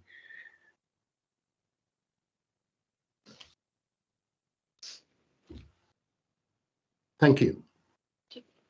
So the answer I had for that Mr. Roberts gave was that the flats that would front onto the space at that level would have their own defensible space outside the windows. Yes, ma'am, but that's not shown on the drawing, so I accept there might be a barrier or something to stop people getting physically near those areas, fenestration of the flats, but it will not mitigate against people living in those flats to open their windows for natural ventilation and experiencing noise that they might not want to hear. Thank you. Do you need to come back on anything there, Mr. Roberts? Not in terms of that point. I think we've covered it already. I only in terms of the general noise position on the podium, that level that we assessed is not something that's contrary to policy. It is an acceptable noise level It's just that what we were looking at is not trying to quieten the whole of the podium. It's just about details within the landscaping that there might be additional screening or additional design just to create a quieter area. That's something that's been discussed with officers, that be discussed under the discharge of that condition. But that would be quieter in terms of being separate from other users rather than noise from the aircraft. Yeah, there are measures that you can introduce in terms of whether it's kind of like a pavilion type structure that does actually put something above as well, or clearly to reduce noise from above as well. But that's I think the primary point is that the noise environment is acceptable on the podium. This is just about creating a variety of spaces. Okay. The next point then was glare. Yes, thank you, ma'am. So on glare, I'm not sure whether there is some confusion with what the daylight assessment is identifying there, but the glare points that we discussed yesterday in the roundtable are what were identified as potential issues. We had that discussion around annual sequence assessment and then calendar graph assessments, and those were related to offsite rather than the podium. There was no issue raised in terms of the amount of glare. What assessment was undertaken was a light to the podium, which revealed that in terms of that BRE test of sun hours on the ground, the podium performs very well. So it gets a lot of light. So it's a good quality space. Can I comment on that, ma'am, if I may? Yeah. What I'm referring to about glare in the podium area is exactly in the same diagram about the Tesco store that we spoke about yesterday. So it's the same family of diagrams that start with the Tesco store on the corner and continues with the podium area. It's the same set of diagrams produced by point 2, the specialist called point 2. So this is in volume 2 of the environmental statement at appendix 12.13. 12.13, yes. That's not been. This is for Homebase. That's for Homebase, yes.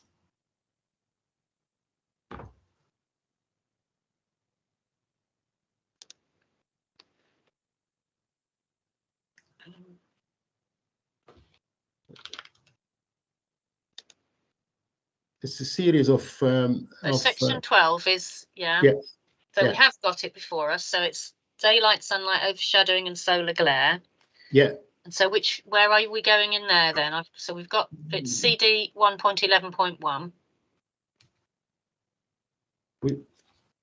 Where are we going in there? Ma'am, it's not been uploaded on the system. I've got that from the planning application documents that were sent to us. So it's not that document then, it's appendices. It's appendices. It's appendix 12.13, solar glare. Thank you, ma'am. But the results of that are discussed within the document that that you have been looking at. So solar glare is discussed from paragraphs 12.181 onwards. But these are the same references that we discussed yesterday. And they were all for outside locations rather than internal locations. Exactly. So no, it wasn't raising any issues with the podium. Well, Mr. Zikri, if you're confident about that appendix goes further and deals with the podium, glare on the podium, then I'm happy for that to be brought back to me when we come back on the next Wednesday. Yeah, but as I said, we're at disadvantage because not all the appendices and enclosures have been loaded up. No, but if you're saying that they were on the council website, so you'll have had access to them. Yes. Yeah. Thank you for that, ma'am. I'm disadvantaged on that score, not you. Yeah. And if I just may, to save valuable time on the inquiry and so on, if you don't hear from us, then we will let this issue go. If we still have a question, I'll just give you the examined. opportunity to come back when you find the relevant thing that we can be taken to. Yeah. Yeah. Okay. Thank you for offering this opportunity to us. Okay.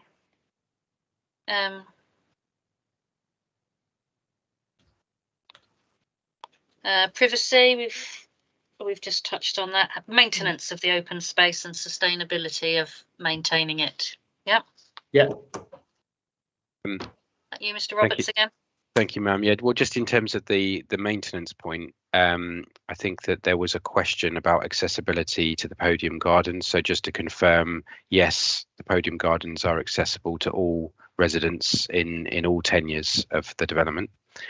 In terms of affordability and what that means for service charges, it's obviously an important consideration for the council in terms of their management of the social rent homes that will be within the home-based development, and the affordability criteria are set out in the section 106, which include the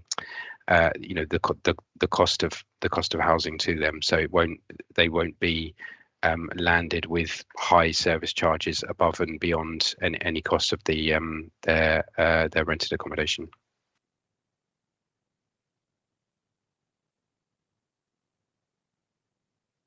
And then it was looking after, how's it all being maintained? So the developer will maintain those spaces. It will be a managed and maintained space. That's the same across both schemes. Obviously, it's a part of making sure that the environment around those homes are and remain at a very high quality. So it's a very high importance to the applicant, and those spaces will be managed and maintained. Just to That's refer you good back in section 106. Condition 7 deals with management on the home-based decision.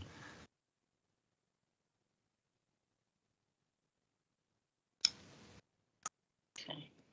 One final comment I would make, ma'am, if I may, and that's it. I promise not to raise any other issues, but high quality comes at a cost. And what we're talking about here is a recurring cost that is not brilliant if you put your sustainability hat on, because we know that from projects when you had to provide such facilities, it comes as a cost. And it's just a remark. I'm not waiting for a rebuttal or anything. It's just a remark. Thank you. Okay. Thank you very much. Is there anything else on living conditions then that we haven't covered? Yeah, the issue of precedence, I don't know whether we should wait for Mr. Patel to come back to us on this, or is he going to be parked? So you're looking for an example of podium gardens planting? Yeah, for communal use. When you say communal use, do you mean public use? Public use, yes. Right, but that's not what's proposed here. Yeah, sorry, let me rephrase this. It would be a development similar to this with many tenants that would have access, like Georgian London and Victorian London with lovely squares. People around the squares had access to. There is a scheme I know of at Canning Town. Yeah. By Canning Town Station. Yeah. Scheme there, but it's not for me to be helpful. But there are, there are a number, ma'am. Obviously, you're right to mention that one. There's one at Woolwich as well. And what we'll do is we'll just consider that, and if it helps, give you and Ogre a couple of examples. Yeah, that'd be good. Thank you for that. Thank you. So, that brings us to the end of the evidence for today. We're meeting on Monday at 1:30 at Richmond Tube Station. And then we'll sort out the start point and time for day 2 when we've finished at the end of Monday. There were various documents that were going to be loaded up to the inquiry documents, including that package where there was the updated responses. So the Residents Association, but I can't see that anything's changed since yesterday in the inquiry documents. So I think that's just a timing point. So we're fully aware of that. So we'll do that. Okay, thank you very much. I will try and have a look at the planning obligations. It would have to be this afternoon, or possibly we can have them on Monday maybe, but that doesn't leave us much time. But I'll do what I can there to inform that related discussion. So is there anything else? No, ma'am, no. You know that I won't be with you next week. Apologies for that, but my team will obviously be dealing with the things that you're considering. Yep, thank you. Thank you. That's it then. Until Thank you. Monday, 1:30, Richmond Tube Station. Thank you, ma'am. Thank you. Thank you. Have a good weekend. Bye bye. Bye bye.